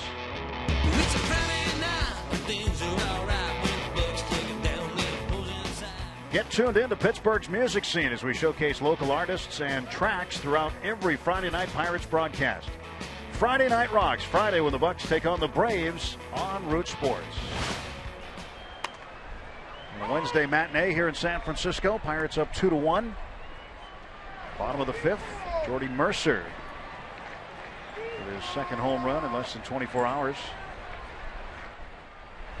The 0-1 pitch to Justin Maxwell, the right fielder. 0-2.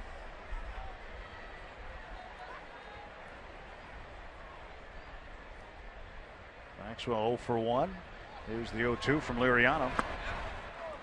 He says thanks for coming. Strike 3. And there's one out quickly in the Giants' 5th. 5 strikeouts for Liriano. Point Park University tweets will start rolling across the bottom of your screen in reaction to Jordy Mercer's home run. Hashtag Bucks Booth. You want to get anything to us? A strike delivered to Joaquin Arias, the shortstop. Doing the Mercer mash. Ground ball to Mercer. Backhand, sets his feet, fires one, and he got him. Good play by Jordy. Arias is out.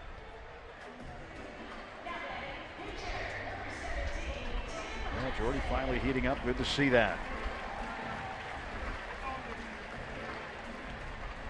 Now that ought to be fun. A rocket boat. I saw one of that. those out in the bay in San Diego. It does look a lot, like a lot of fun. I know which one you're talking about. Out there, they do all kinds of, I don't want to say tricks, but maneuvers real fast. Probably quite a thrill ride.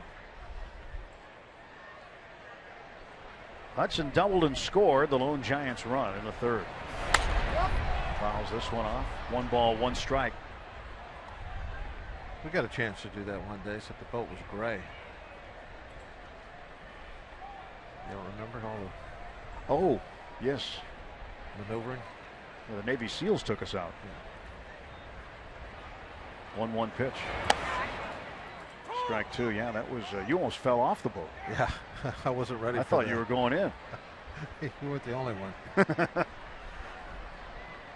Yeah, that was quite a ride. Holding on for dear life there for a moment. And Hudson in the air to left. Tabata, easier play for him this time. He'll make the catch. Only 70 pitches so far. Nice. After 5, it's a 2-1 game.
All on Root Sports is brought to you by Allegheny Health Network. Health for all. By Kenny Ross, Ask a Neighbor. And by Levin Mattress, located in all Levin furniture showrooms and freestanding stores. Let's go Bucks! Gorgeous afternoon here by the Bay in San Francisco. 2-1. Pirates with the lead on a Jordy Mercer home run. And that's what he does during the summer. Yeah. Watches the Giants. A day off for him between toy making. They share everything, I guess, headphones included. Pedro Alvarez deep to right field, and this ball is off the wall. Alvarez will take a big turnaround first and stop there. Justin Maxwell had a fortuitous bounce back to him and held Pedro to a long wall single. I wonder if Pedro was running or watching it. Well, he got a good pitch to hit. Heading directly toward that boat, Bob. Yep, but got way out there and ended up short. Up on the brick wall.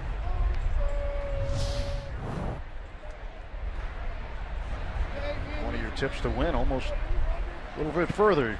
Yeah, I thought he was going to hit it further. Jose Tabata drove in the Pirates' first run of the game to tie it in the 4th inning. Pedro probably didn't hit it very well. For him, it's kind of like a routine depth of a fly ball. Tabata toward the middle again. This time it's snared by Arias, and Tabata out at first. That's a double play. Yeah, fine play by Arias.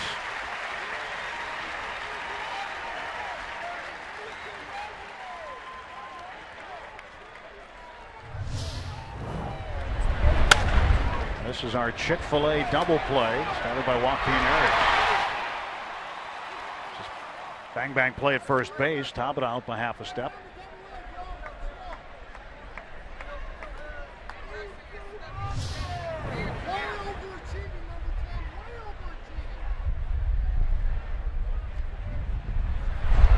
And this one goes to the backstop. No. 1 ball, no strikes to Cervelli. Cervelli is 0 for 2. Grounded out to short in the 3rd inning and then struck out looking to end the 4th.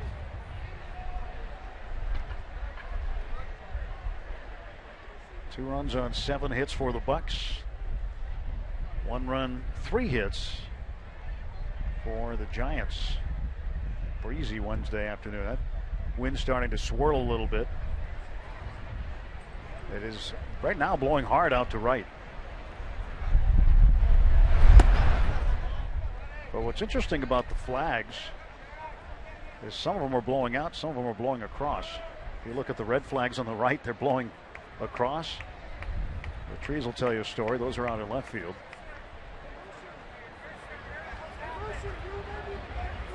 Two 2-0. It's 2-1.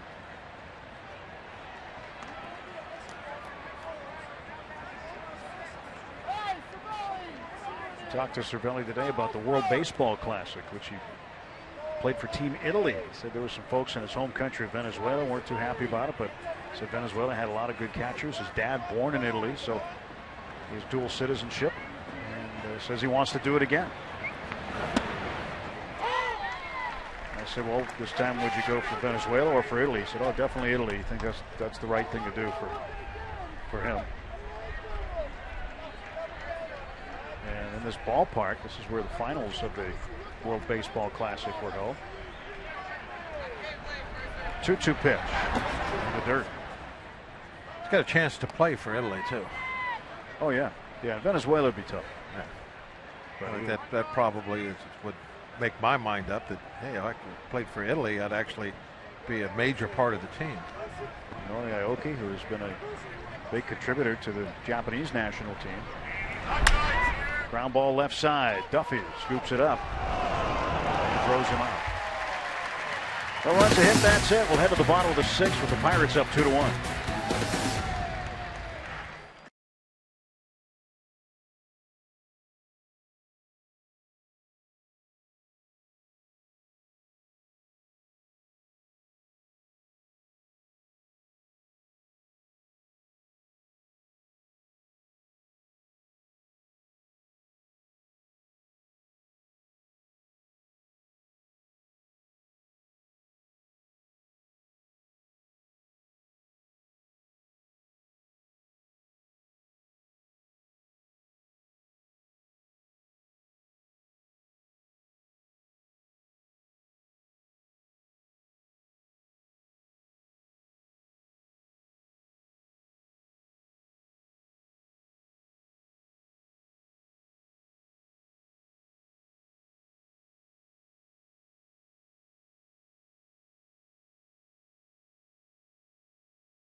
Pirates baseball in a ballpark that favors left-handed hitting. It's a right-hander that's hit the most home runs in PNC Park's history.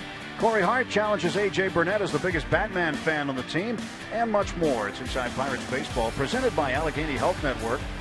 After postgame, right here on Root Sports. UPMC scoreboard, Pirates 2, Giants 1. And let's stay at Kayak. Kayaks, well, that guy's hitching a ride there on the left. Hey, he's not doing much. No. He's in reserve. You got to have paddles. If you're kayaking, you need paddles. You can't just accept a free ride like that. He's in reserve. Well, here is Liriano getting set to start the bottom of the 6th inning. He'll face the top of the order for San Francisco. Nori Aoki, Joe Panik, and Angel Pagan. After the start in San Diego, where he was only pitched 6 innings, we talked a lot about pitch count before the game started, and he's only at 72 right now. So you would hope that he could get out of here and be about 85, and he would be allowed to go out there and pitch 7. Right now it looks like he's right on course for 7 innings.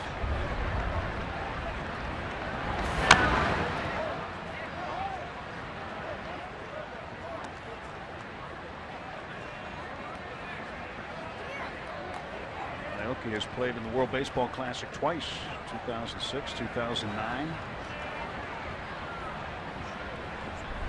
Also appeared in the Olympic Games in 2008. For the 4th place Japanese team. U.S. beat Nori Aoki in Japan for the bronze medal in 2008. Aoki is out. He's 1 for 3. To bring up Joe Panik, who is 1 for 2.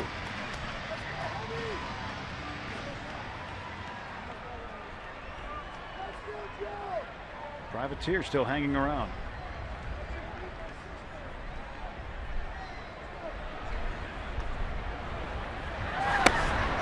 They show me something if they put up some canvas and putting around. A little utility engine. Is that a marine term, Bob? Throw up some canvas? Could be, I guess. Hoist the mainsail? I mean, you and I could do that. Throw up the canvas. Yeah. See what you got. There's lots of wind blowing. You're in a sailboat. It'd be a great day to sail. Yeah. Sail.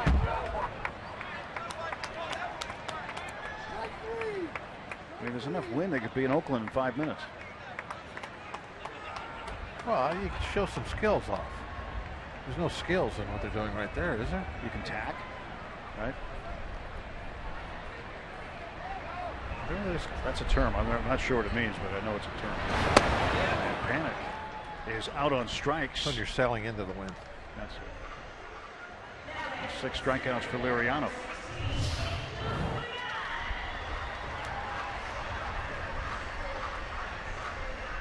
Effectively wild. Up, down, over.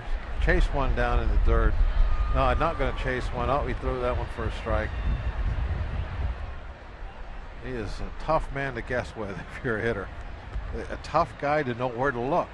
You know, if you go back to the dugout and you think, okay, where's he trying to pitch me? Well, you're not real sure. He's going to throw them all around the place.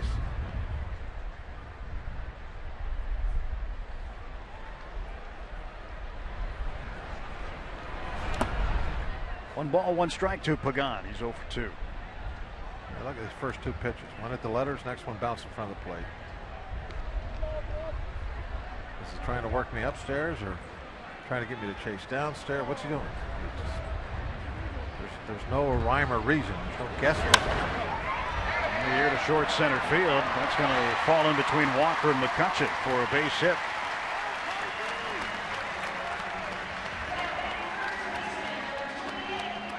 Not much on it, but it found some grass. And a 2-out single for Pagan. If you connect the dots on those 3 pitches he saw, he'd have a pretty big triangle going. But that's a strength of Liriano, that he's not going to throw those tight little clusters somewhere. Or somebody can go out there and say, okay, he's going to try and pitch me away. You just don't know. Ball one to Buster Posey. Blocked by Cervelli. Got to keep Pagan here at first base. He represents the tying run. There you go. It's got a nice move.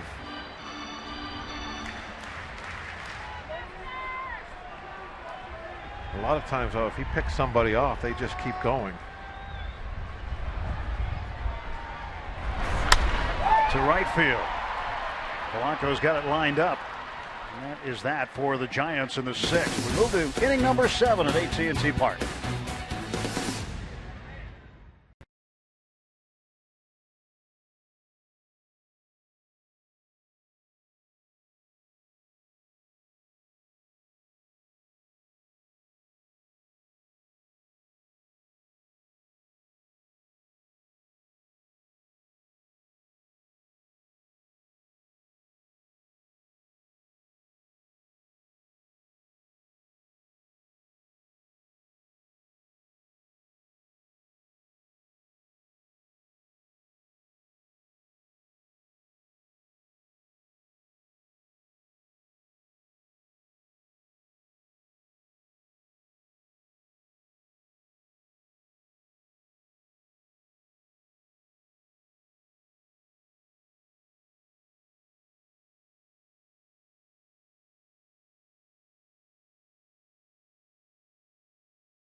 Who's bringing the lumber?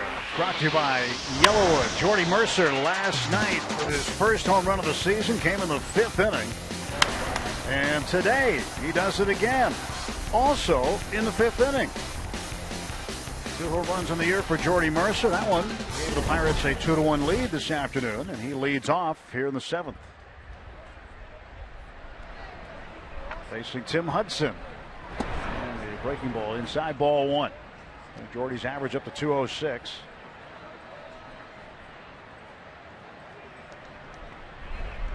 RBIs.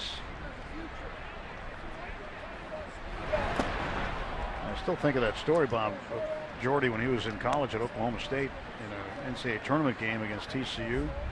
Came in to close it from shortstop and blew the save. Then got a walk-off home run and got himself a win. Hot shot down to short. There he is there. There's one out for the Pirates in the 7th.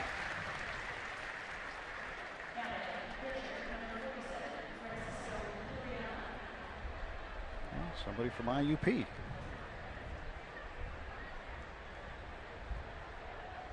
One of our gypsies, Tyler Graham, IUP grad.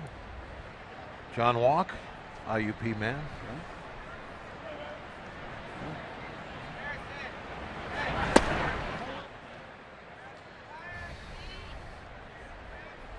One ball, no strikes to Francisco Liriano. Liriano 1 for 2 today. Got a base hit in the 3rd. Struck out swinging in the 5th.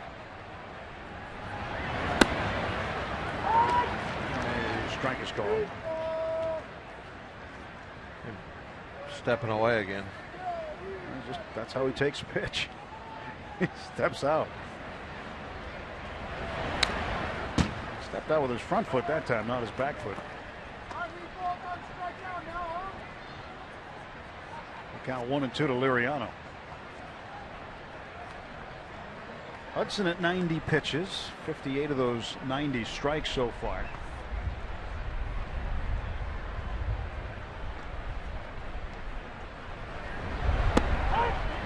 back door. Strike 3 called. And there are 2 men out for the Pirates in the top half of the 7th.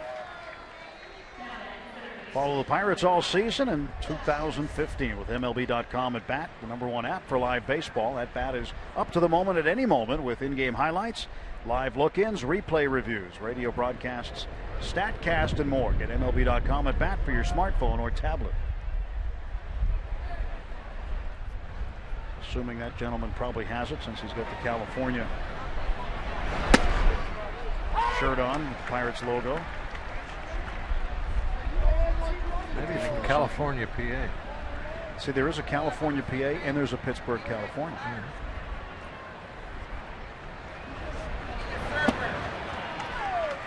Behind 0-2. He's 0 for 3 today. Looking for his first hit of the afternoon.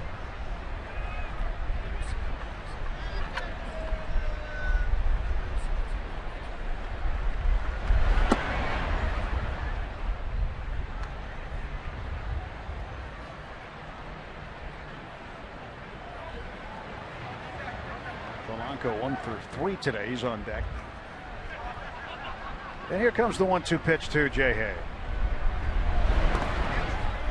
Followed that one right down into the dirt. 1-2.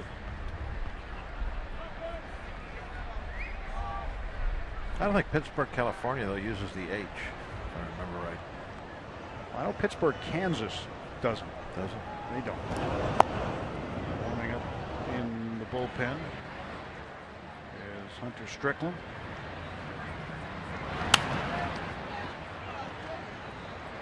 That's where another college is, Pittsburgh State, and their nickname is the Gorillas.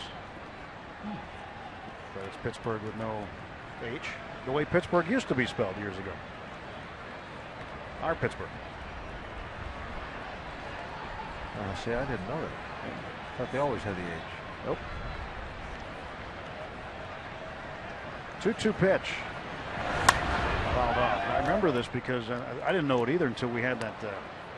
We had a game, I don't know, 4, 5, 6 years ago where it was a turn back the clock kind of game, nothing fancy, and they spelled Pittsburgh with no H on the scoreboard, and I asked why, and I was told by somebody that was the case back then.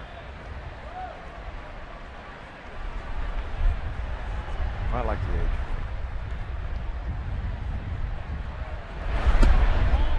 Count full, so Jay Hayes worked a full count here against Hudson. First at bat, he saw a ton of pitches, and then next 2 times up, he's first pitch swinging. Now he's back to being patient. Not enough. Jay Hayes strikes out. The Pirates are done in the 7th. Stretch time in San Francisco. 2-1 Bucks.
pro baseball careers that began 40 years ago, back in 1975.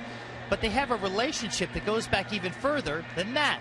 It goes all the way back to high school, when Hurdle was a sophomore and Bochy was a senior, when they played in the same conference in high school and lived about 15 miles from one another. Then they played against one another in high school, but get this, they played on the same Legion team one summer, and they also spent 3 months together playing in Venezuela. So they played against one another, played together in 2 countries, had big league careers, and now managed against one another in the big leagues. And both are what they call, quote-unquote, baseball lifers. Tim and Bob, and that relationship, how about that? Going back over 40 years between Bochy and Hurdle.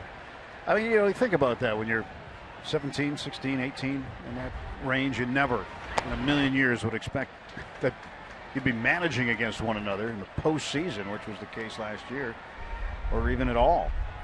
Really crazy how some of those things can work out. Remember Freddie Sanchez, Jack Wilson, they used to play in the same infield when they were kids. Right.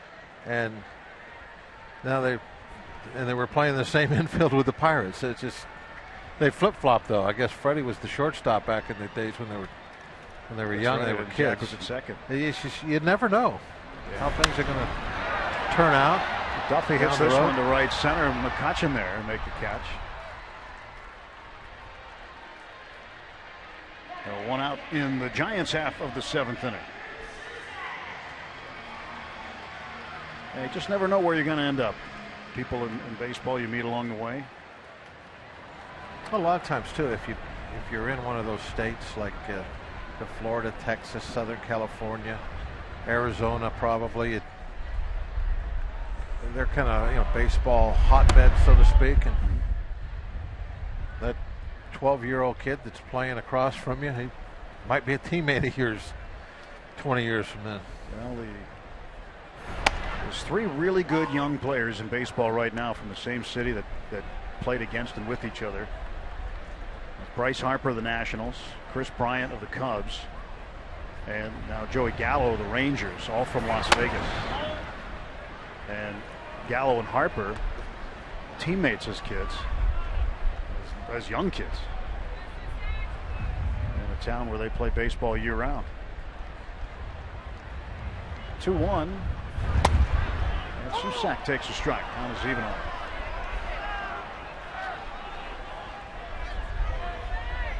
Well, those things, they're kind of cyclical. They go from place to place. I know. Well, I think they do in places like Vegas and Arizona, California, Florida, Texas, so that where they do play baseball like that year round, that you have a chance of that happening. Cervelli needs a minute.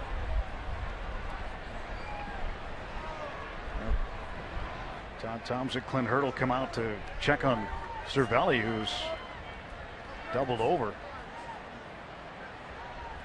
He does take a beating back there, but he's been okay the last week or so in terms of the amount of punishment he's taken behind the plate. Buster Posey knows all about it. He's taken his share.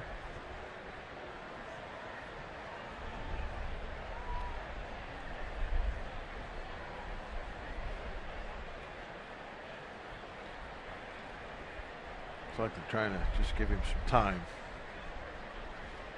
Put the old school Bucko helmet on. You see the number he had? Danny Sanguian's number 35.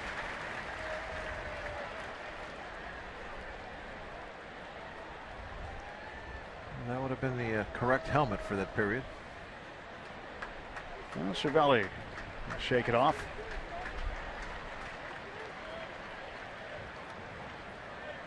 Bruce Bochy fully understands. Old catcher. Yep, he had donned the tools of ignorance for a long time. That's what Clint told me about what Robbie reported. That Clint feels he was seen because people came out to watch Bochy, who was considered a stud at the time as a catcher. Susak grounds out to Jay Hay. 2 gone for the Giants.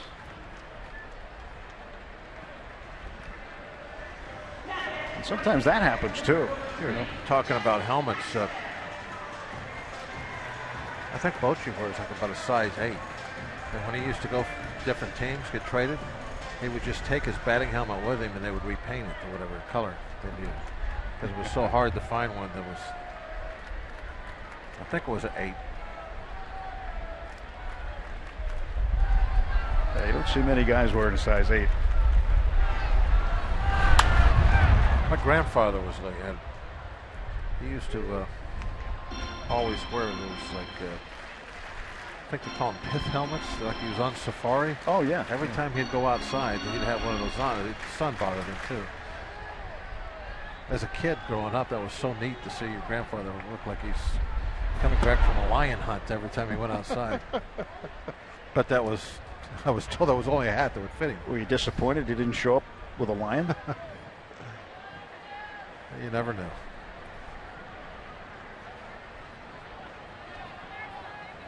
Liriano approaching 100 pitches. He's got 96. Bochy came close to playing against Hurdle in that 1980 World Series. Bochy was a catcher on the Houston Astros team. A little swinging bunt. Cervelli will jump on it. Throws to first, and the low throw not handled by Alvarez.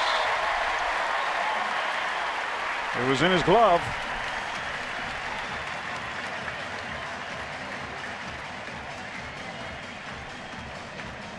Looked like he was going to hold on, but it came out. It looked like it didn't even bounce. It went in there on the fly. It then came right back out. This will be charged in error to Pedro. Pretty nice play by Cervelli, especially after having to take a little time out to get his breath earlier. Still able to bounce around pretty good. It's the 8th error this season on Alvarez. Joaquin Arias, the shortstop, swings and hits a chopper foul. Arias, the number 8 hitter. Hudson would have been on deck, but the Giants will not send him out.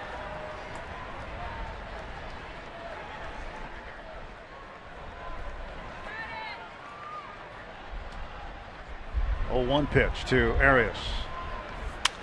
A broken bat roller to short. Charging is Mercer. He misplays it. Boy, oh boy. 2 errors this inning with 2 outs.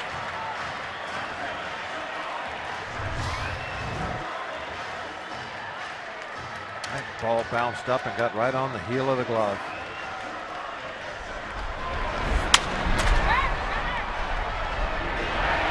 The last hop.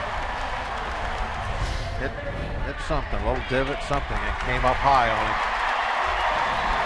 Well, the Giants had Gregor Blanco in the on-deck circle, but he has been called back, and Bruce Bochy is going with Brandon Crawford instead. Crawford has one of the highest batting averages there in the league against left-handed pitching. So this was a card that he's probably wanted to play when it could do the most damage. He's got 2 guys on, so Crawford's in the game here as the pinch hitter. Crawford against Liriano is 0 for 6. Liriano's had the upper hand in this matchup, but these 2 errors have kicked open the door for the Giants. The tying run is in scoring position. The go-ahead runs at first. Crawford hitting .447 against left-handed pitching. Wow.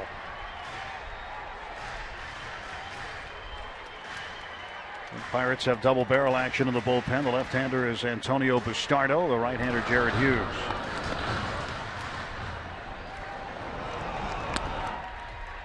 Bottom of the 7th inning, 2-1 Pirates. 2 on and 2 out for Crawford, the pinch hitter.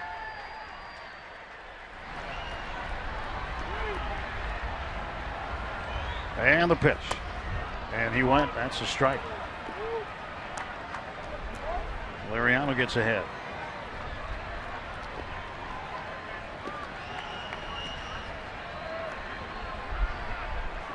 No balls and 1 strike to Crawford.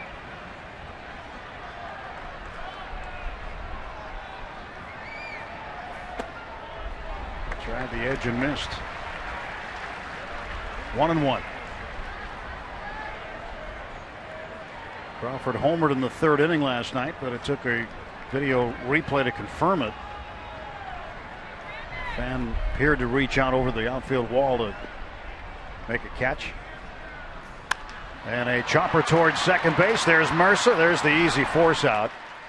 And the Giant threat is thwarted. We'll go to the 8th. 2-1 Pirates.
And here, still 2-1. Final day in San Francisco. Youngster and his dad have seen a good series so far. The Pirates have taken the first two. Hoping to come away with a victory here. A few more outs. Crawford remains in the game. He will play shortstop. So Arias out. And the new pitcher is Hunter Strickland. Just his 6th game. Got 3 holds, though. Strickland will go in the batting order, and Arias spot 8th. Facing Polanco. Bucks would love to get some insurance here late.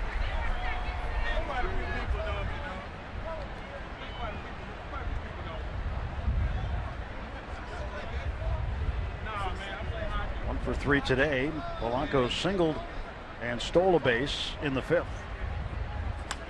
Fouls this one back.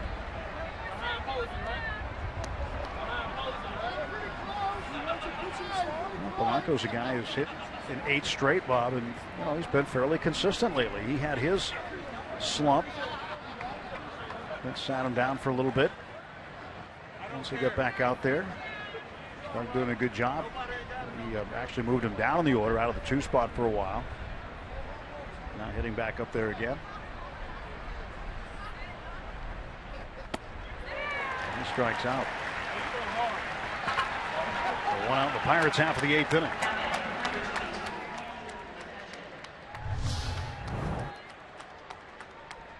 They wanted that ball upstairs, and that's where they got it. Not really up there that high, though. I would think that Polanco would still be able to get to that one. Maybe the 96 when you've been looking at 88, 86 all day. It's just too much of a difference.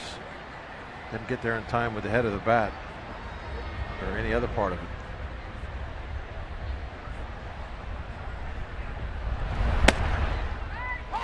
Touch takes a strike. Andrew's been on base twice today. Had a base hit in the 4th, scored a run, walked, and was stranded in the 5th. Great night last night. 2 singles, a double, a triple.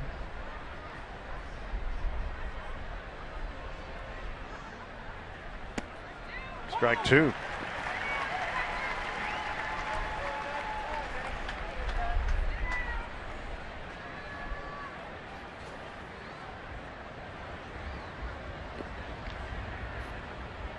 No balls, 2 strikes. That's up and in.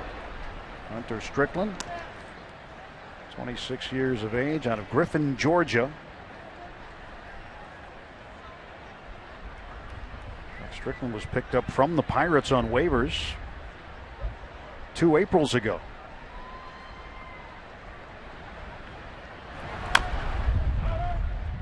And now here in the big leagues, pitching out of the Giants bullpen.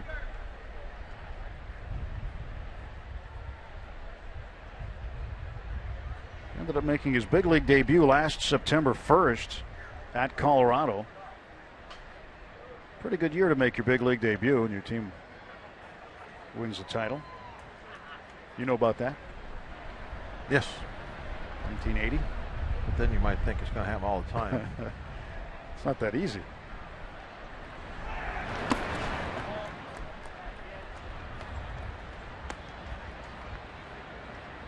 Were you having those thoughts again in the early 90s with the Pirates that it was going to happen again? Oh, you're hoping it's going to happen again because you're getting old.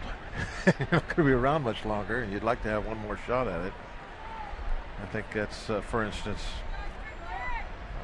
what AJ's probably thinking about this year. Oh, McCutcheon struck out.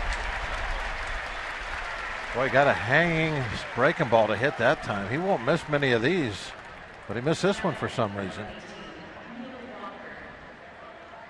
Hashtag Bucks Booth to get a tweet here. Otter Kevins playing hooky today with Corey to catch the Pirates trying to sweep the Giants. Shot from Otter Kevins' seats here at AT Park.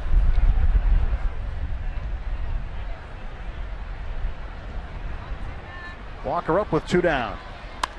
And Neal swings, hits this one into center field. Pagan broke back, now breaks in, makes the catch, and it's a 1-2-3 inning for Hunter Strickland. Bottom of the 8th on the way, 2-1 Pirates.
Most of the calendar for remaining June games.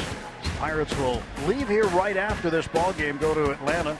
Day off tomorrow, then a weekend series with the Braves, and back home on the 8th against the Milwaukee Brewers. Philadelphia Phillies in on the weekend, then interleague with the Chicago White Sox, home and home. And then part of that road trip, Chicago to our nation's capital, Washington, D.C. Top of the order to face Jared Hughes in the Giants' half of the 8th inning. Sean Rodriguez comes out to play first base for Pedro.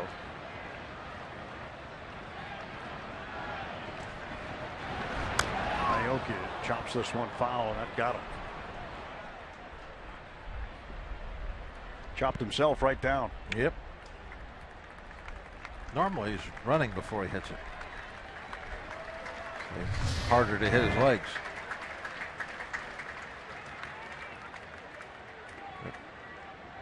The slider bearing down Anaheim. He just catches the top edge of the ball and puts it right into his ankle. He's got a pad on that ankle anyway, but I think the ball hit the spot that's uncovered, just above the top of the foot.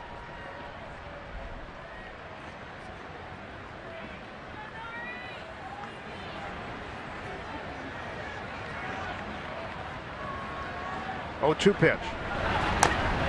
He chops this one probably. Giants have the day off tomorrow as well, as Robbie reported earlier, but they're going to the White House. World champions will be hosted by the president tomorrow. 27 games now for Jared. Strikeouts really up this year, almost 1 per inning. Oh, a chopper over the mound, slowly hit, and that's a base hit. Jordy threw it anyway, but there was no need to. Once that gets over Hughes, it's all over. Going to be a hit. It's just too high for Jared to make a play on. Even though he stands 6'7". Right off the plate, it looked like, didn't it? It's not that so high.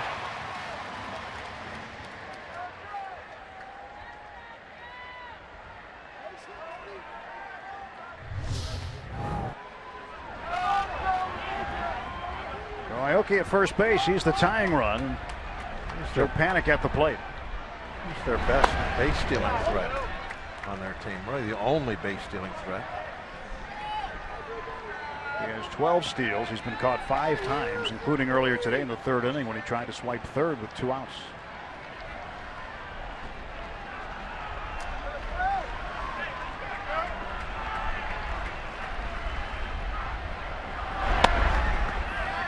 Jarrett falls behind Panic.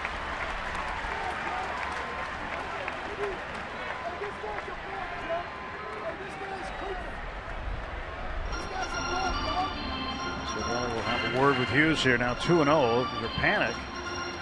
Figuring you're going to see something to hit here.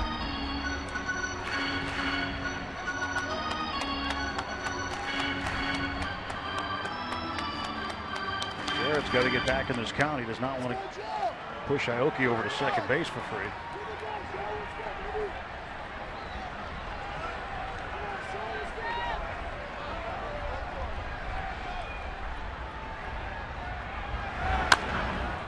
Chopper foul right side, 2-1. Panic with an RBI base hit in the 3rd inning. The 3rd was when the Giants scored. They had 2 outs. Tim Hudson had a ball that bounced over the wall for a double. And Aoki a base hit and Panic a base hit. 3 straight hits. Hit and run count here now. You got ground ball pitcher on the mound. And there goes Aoki. And this one's fouled back. Definitely put the hit and run on. You have a ground ball pitcher on the mound, and the Pirates are looking for a double play, and the Giants are desperate to stay out of the double play. At 2-1. You can almost bet the house. So you got a guy at the plate that can handle the bat. You're going to put on that hit and run, but can you pitch out and go to 3 balls? That takes a bold call. That's why teams love that 2-1 count.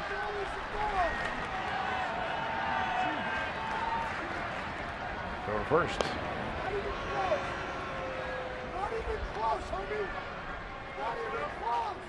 Pirates wanted to see if Aoki was leaning. Well, no more hit and run. Now it would be a straight steal. You get 2 strikes. 2-ball, 2-strike pitch to Panic.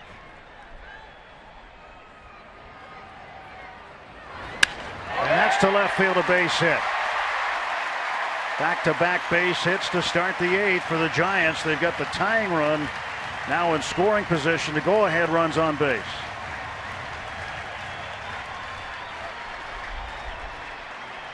And the heart of the order coming up. Pretty good piece of hitting. He got a pitch that was elevated, the first one of the at-bat, but he didn't try to pull it, because that's when you put it on the ground. We talk about that all the time, guys rolling over that pitch.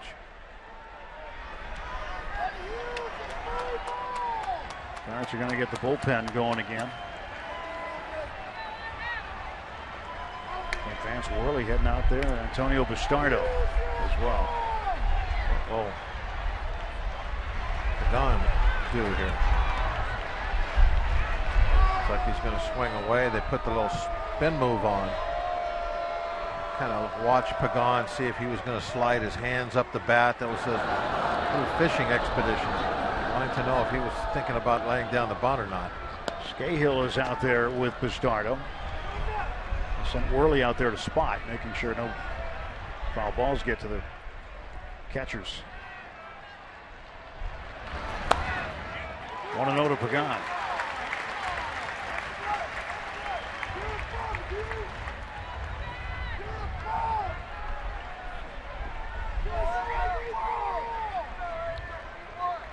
Angel Pagan with one hit today. He's grounded out twice. Vanek at first with Aoki at second. 1-0 pitch now from Jared. And this one lined right at Mercer, and they get the double play. How do you like that? Aoki doubled off on the line out by Pagan, and there are two out for the Giants. First thing they tell you when they look out there before they even go through any signs is you got to freeze on the line drive. Aoki takes off. I mean, look at him go. It's like he's playing for the Cardinals. I mean, as soon as that ball's hit, he's off. He thinks there's 2 outs.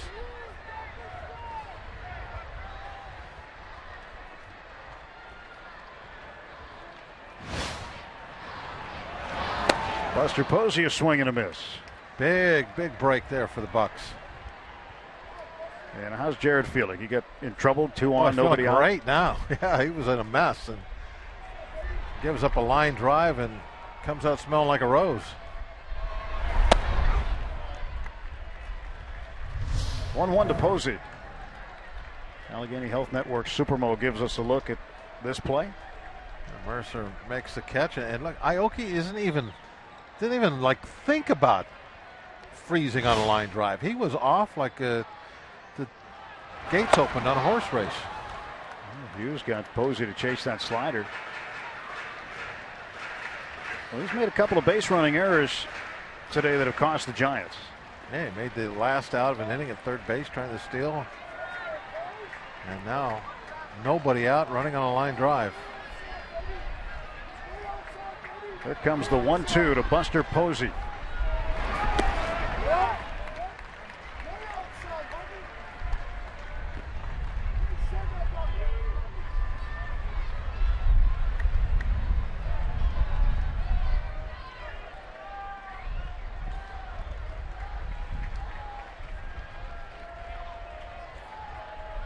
Two and two. Hughes set.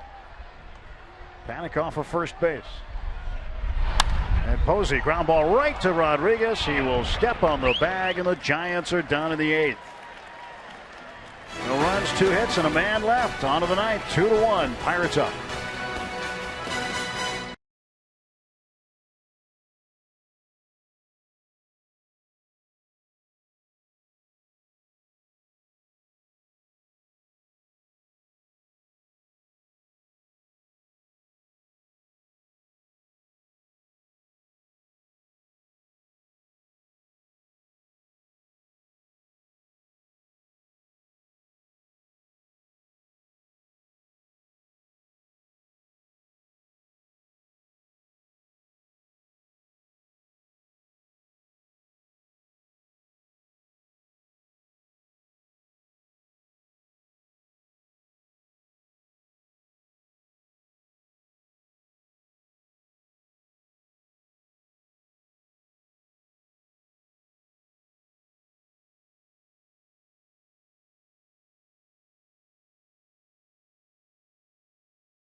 the authority of the Pittsburgh Pirates and may not be reproduced or retransmitted in any form.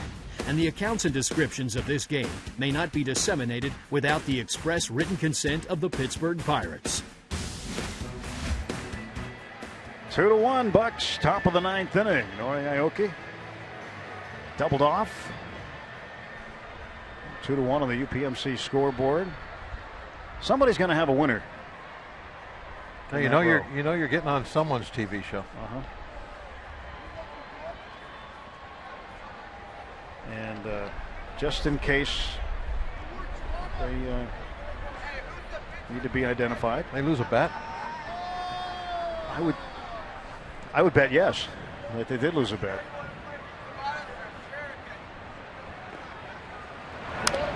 If they grabbed the wrong hats going out the door, that'd be a little more confusing.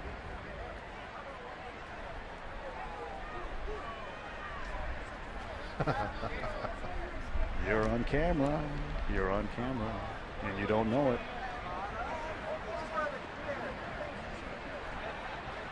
Sean Rodriguez facing Hunter Strickland.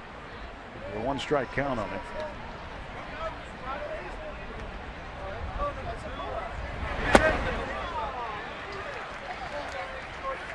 Oh, 0-2.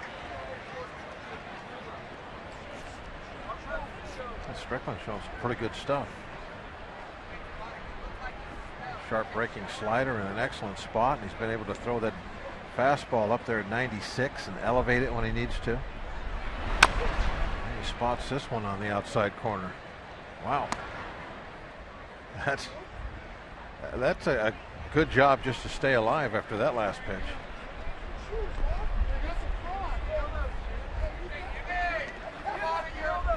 Rodriguez facing Hunter Strickland, former Pirate prospect. Sergio Romo looks like he's up in the giant pen.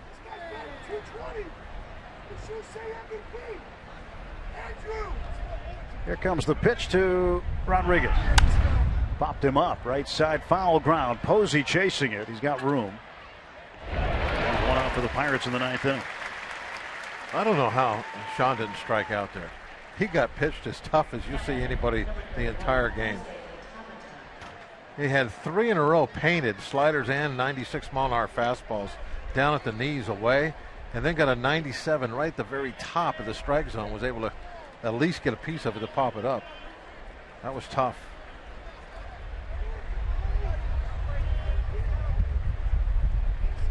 Very impressive so far from Strickland. Yeah. Tampa, RBI single earlier in the game, swing and a miss. Yeah, Strickland last pitched in the Pirates organization in 2012 for Altoona. Went 2-2 in 23 appearances with a curve that year, 4.46 ERA. Had Tommy John surgery. He wasn't throwing the ball like he is right now, I wouldn't think. And Tabata lines it to center field. He's got his second hit of the day. After the just absolutely perfect pitching with Rodriguez up there, the next 2 pitches are right down the pipe to Tabata. And Tabata took advantage of that with the line drive to center.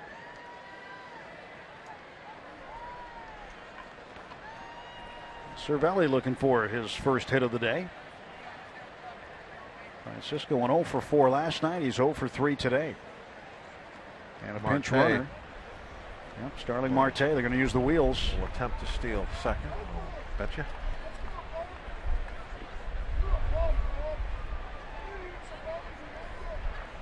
Marte running for Tabata. With Cervelli up. Throw to first, and falling back to the bag is Starling. Tabata probably thinking, remember the days when I would run for people.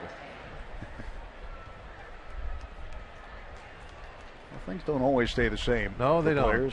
Baseball evolves.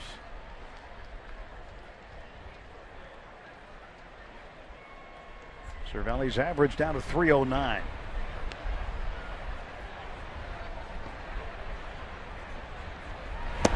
Pitch outside and low for a ball. Well, Tabata's got to be happy with his start today, even though he did hit into a double play in the 6th. He still has 2 base hits and an RBI. Had a very good afternoon, and spot start. Didn't get seriously hit when he slammed into the wall. Banged up that left knee of his pretty good, but was able to walk it off.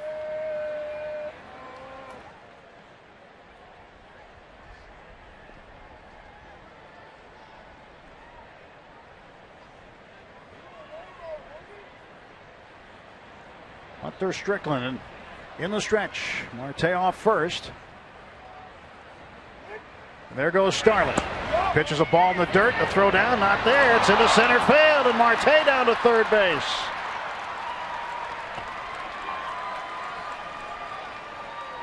It wasn't if, it was when Marte was going to go. And Susak's throw ends up in the outfield. So now a runner at third base and one out.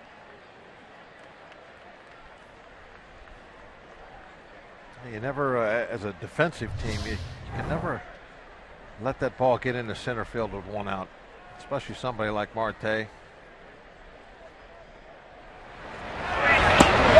the inning around. Got the infield coming in now. Ninth stolen base for Marte. When you see a poor throw down there, then it becomes heck with the base runner. You got to smother that ball and keep it in the infield. They were unable to do it. A breaking ball taken for a strike. 2 balls and a strike to Cervelli.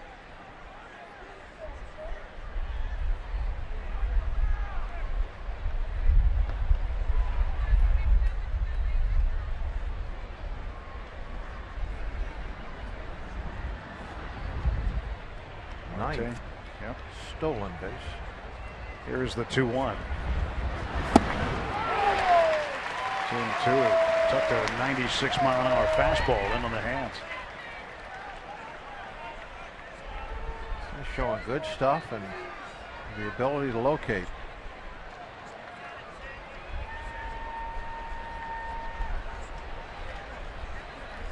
Layman's terms, good control. And the 2-2.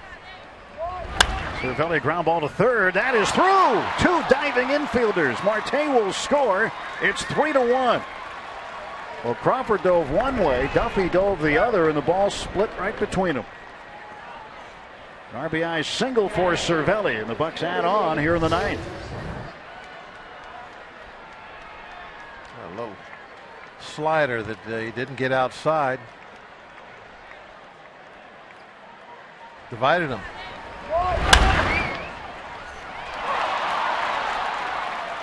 Surprised that one of them didn't at least knock it down. Right between them. RBI number 14 for Cervelli. There's Bochy making a pitching change.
Giants 1 run on 6 hits.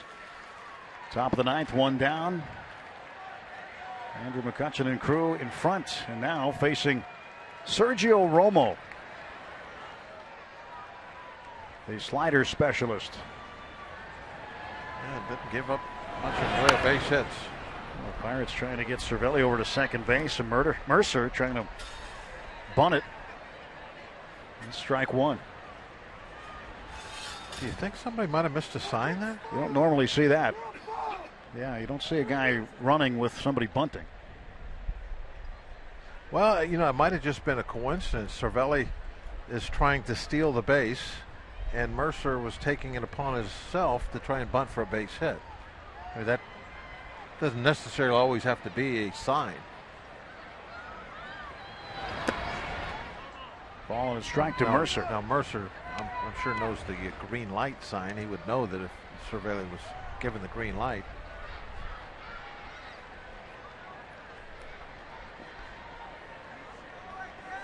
Jordy homered in the 5th inning today.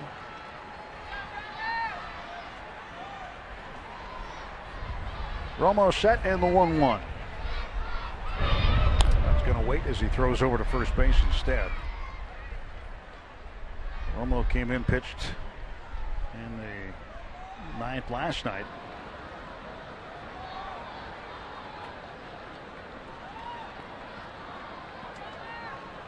Mark Melanson ready to pitch the bottom of the ninth. And a ground ball. That is down the line, a base hit. Cervelli turns second. He'll head for third. He'll be held there, and Mercer is in with a double. Duffy just too far off the line to field that ground ball by Mercer. Yeah, the Pirates doing a nice job adding on here at the correct time, top of the ninth, giving them a little breathing room. One of those sliders you were talking about.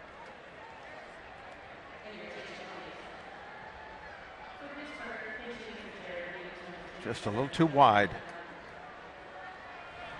They were playing half a step closer to the bag. He'd have had it. Jung Ho Kang will pinch hit. Of course, catching that and getting it out would have been two different things also. Pitch outside for a ball. Kang hitting for Hughes. Jung Ho hitting .281.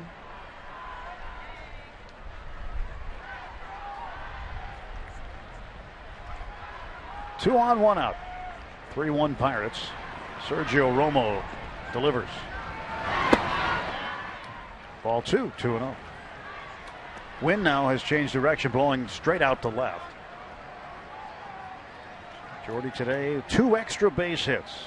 Home run and a double. See the direction of the flags. Nice stiff breeze here on the bay.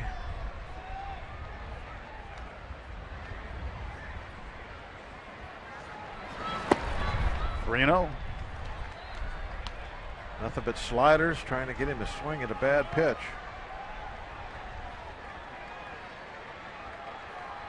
Josh Harrison awaits. He's on deck.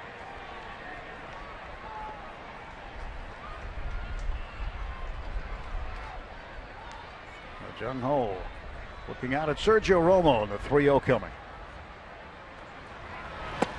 Strike call.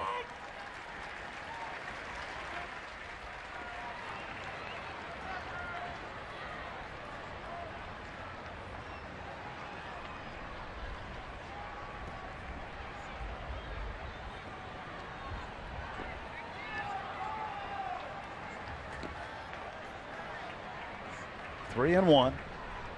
Runners off second and third. And he rips it down the left field side. That is a foul ball. Not foul by too much. In fact, would have put it away. Javi Lopez, who was walking down there to warm up, the ball just went over his head.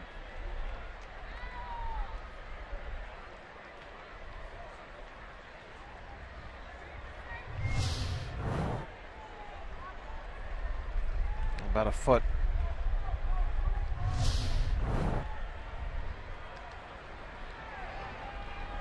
Count is full to Jung Ho Kang.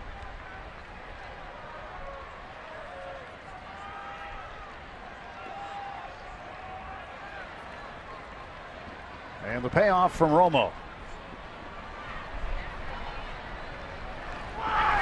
And Jung Ho hits it to left field. That ball is got the gap and it's going to the wall. Cervelli will score. Mercer in right behind him, and Jung Ho Kang a 2-run double. The Pirates now lead it 5-1. Yeah, they're having fun now. That right there, that put the game away, you would hope, here late like this. Cervelli kind of laughing about Mercer just about passing him. Cervelli trying to tell him to slow down as they were coming home. This ball just ripped into the gap, and that should do it. And Mercer, from his view at second base, he absolutely knew that that ball wasn't going to get caught, so he took off. And Cervelli was holding his ground a little bit longer out there and just about got past. And that'll change things up in the Pirates bullpen now. Certainly, Melanson will not come out and pitch. Jung Ho comes up with a double. Double number 8. Cervelli with a base hit of his own and an RBI. With a seeing eye single.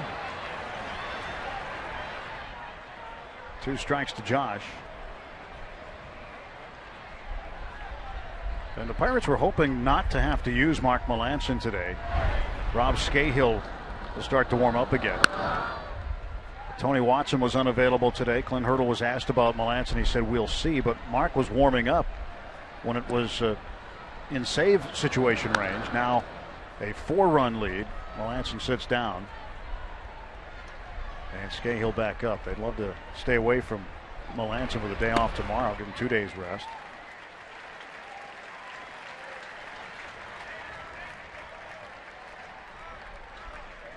Well, 2 men out.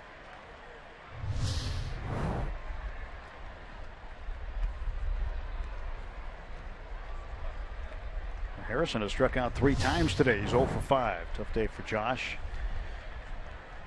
And with Gregory Polanco coming up, Bruce Bochy will make a pitching change. He'll take out the right-hander Romo and go to the left-hander Javi Lopez. Pirates up 5-1.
Run on 6 hits for the Giants. Top of the 9th inning, 2 men out. Jung Ho Kang is the runner at second base. The batter will be Gregory Polanco. And the new pitcher, left-hander Javier Lopez. Yeah, gets in a lot of games but doesn't pitch a lot. 26th game. He's only got 13 2/3 innings of work. He doesn't give up any hits, so does he? Look at that 111 opponent average. Strickland charged for 2 of the 3 runs that have scored this inning.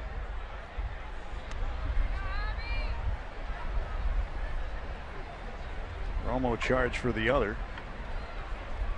Strickland had it going, but he couldn't keep it going.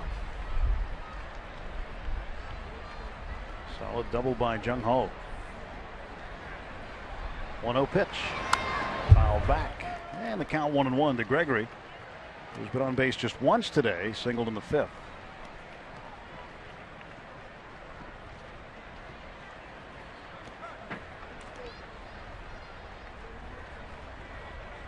A day off tomorrow in Atlanta. I think after this stretch of games, Pirate players really aren't talking about doing too many extracurricular activities on the day off. I think it's really going to be a literal day of rest. This one, a high fly ball carrying to the track, and right near the wall is Maxwell. He'll make the catch. And the Pirates are down to the top of the 9th. Go to the bottom of the 9th. The Pirates 3 outs away.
Five, Giants 1.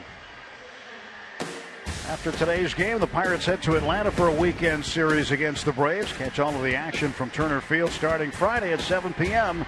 with Pirates pregame presented by WB Mason on Root Sports. Be nice to get back to the Eastern time zone. We appreciate all of the fans that have tuned into Pirates baseball late for the last 6 nights out here on the West Coast. Starling Marte remains in the game in left field, and Rob Scahill on the hill. He'll face Matt Duffy. Scahill's numbers on the season are too bad at all. That's really what that day off is for, is to get your body clock back together. Make that trip back east.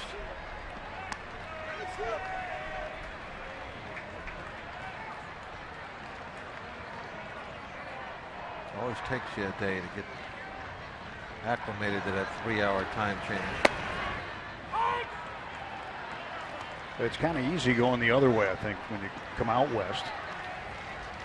I think it's easier to get on Pacific time than when you go back. I think you feel it more.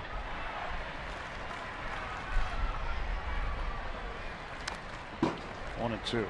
So the first day you're out west, the day seems like it's 20 hours long. Well, that's what I was going to say. For a baseball player, that's not really true. Because about the time the game starts is normally been when you're winding things down. So they need to play a day game that first day. You know, you're starting the ball game and you feel like your body feels like it's 10 o'clock at night. Yeah. So you're kind of tired, and there have been many times I've heard many people talk over the years that's always given the West Coast teams an advantage. The teams would come out here, and for the first day or 2 days, they'd be, those night games, they'd be, a little sluggish. There's a chopper over the mound right to Walker. Sidearm fire to first, and he's got him one down.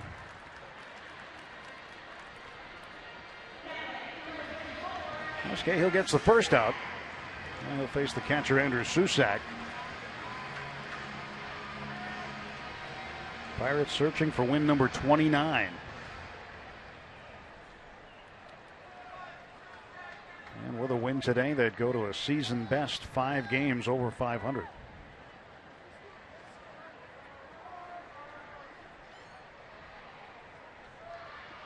Things going well for Clint Hurdle's team. Susac fouls it off.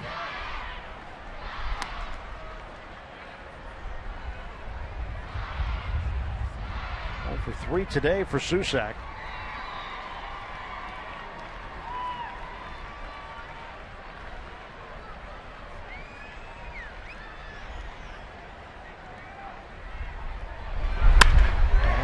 Drills one to the gap in left center field. McCutchen will get that ball back on the infield and hold Susac to a single.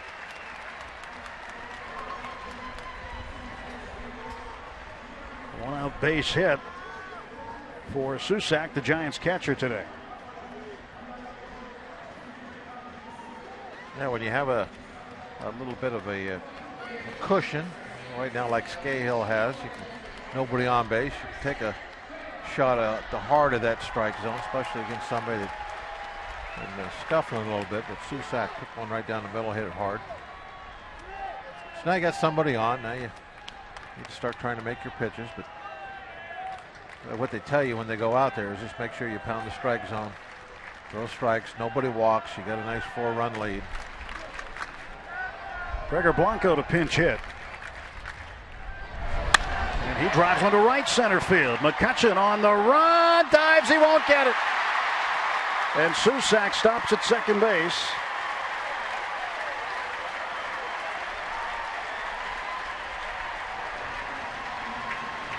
Well, back-to-back hits for the Giants with one out. And now Mark Melanson is going to run down to the bullpen again.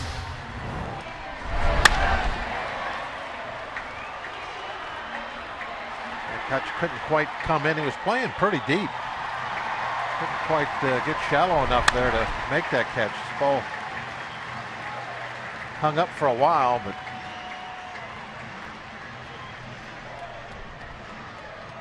just too far for Kutch to have to come to make this play.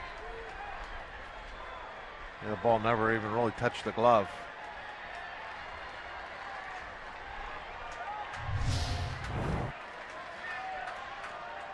Brandon Belt, the batter. The pinch hit in the 8th spot. He takes ball 1. With 2 on and 1 out, bottom of the 9th. Pirates a 4-run lead. And Melanson, who they were hoping to stay away from today, is back up throwing. Belt to right center field. McCutchen won't get it. And the bases are loaded, and the tying run coming to the plate. And Clint Hurdle is going to get Scahill.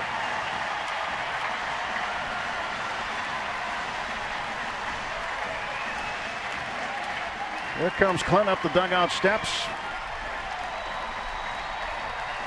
Back to back to back gap base hits. And now it is a save situation, and Melanson will come on.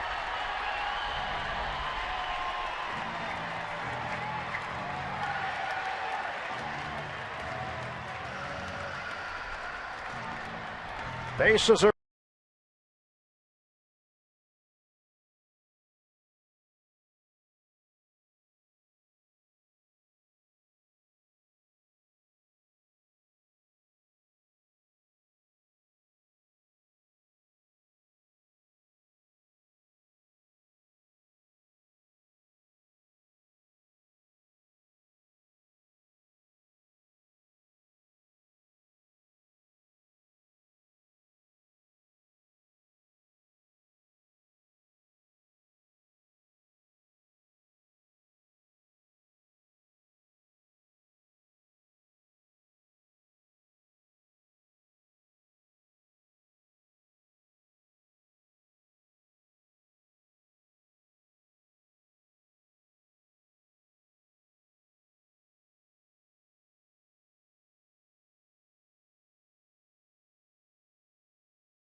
1 out. Bottom of the 9th. 3 straight hits off of Scahill after he got Duffy to ground out. And now Brandon Crawford is coming up. He ended the 7th inning, bouncing into a fielder's choice, and they got a force out. And here is Melanson. A save opportunity for Melanson as Crawford represents the tying run in a 5-1 ball game. Yeah, Crawford definitely the guy you got to focus on right now. You got to get deep now in the outfield because the tying run's at the plate. You don't want him hitting a double. And Melanson's first pitch to Crawford. Swung on, foul ball.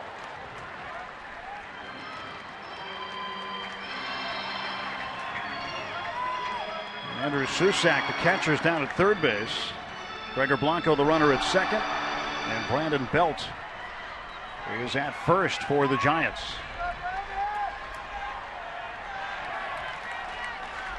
Nothing in 1 to Crawford.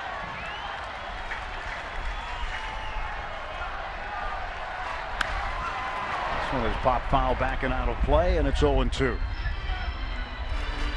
And Melanson is following his normal MO, running that cutter in on the hands of the left-handed hitter. 2 in a row in there, right on the edge of the strike zone.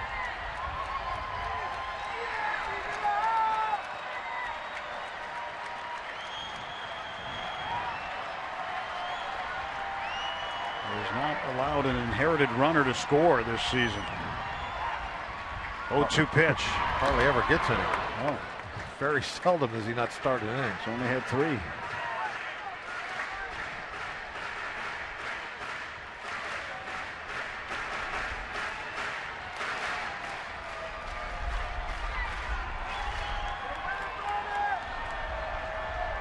Crawford 3 career grand slams.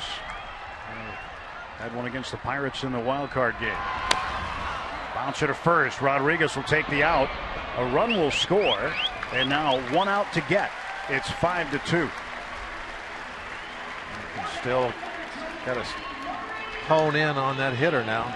Still the tying run. They start him off, as I said, he followed his normal MO. A couple sliders or cutters in on the hand. Then he went for the strikeout with the hook. Came back another hook, and that one was driven straight down into the ground for the easy out. 1 more to get. And Nori Aoki has 2 hits today. He's 2 for 4. And a ground ball to first, and this will do it. And the Pirates sweep the Giants here in San Francisco. The Bucks have swept 3 of the last 4 series. 29-24 the record. Jordy Mercer with his 2nd home run in as many games. Good day at the plate for Jordy. Also had a double. First time the Pirates have swept the Giants since August of 2007. And Mark Melanson ends up with save number 16 as a result of his work here late today, as they break out the brooms here in the Bay Area. Always nice to go into the defending champions home field and sweep them. Doesn't happen very often. Normally you don't even have an opportunity to do something like that. Pirates are a hot team right now. 5-2 the final as the Bucks broom the defending world champion Giants here at AT&T Park. Let's go back to Pittsburgh.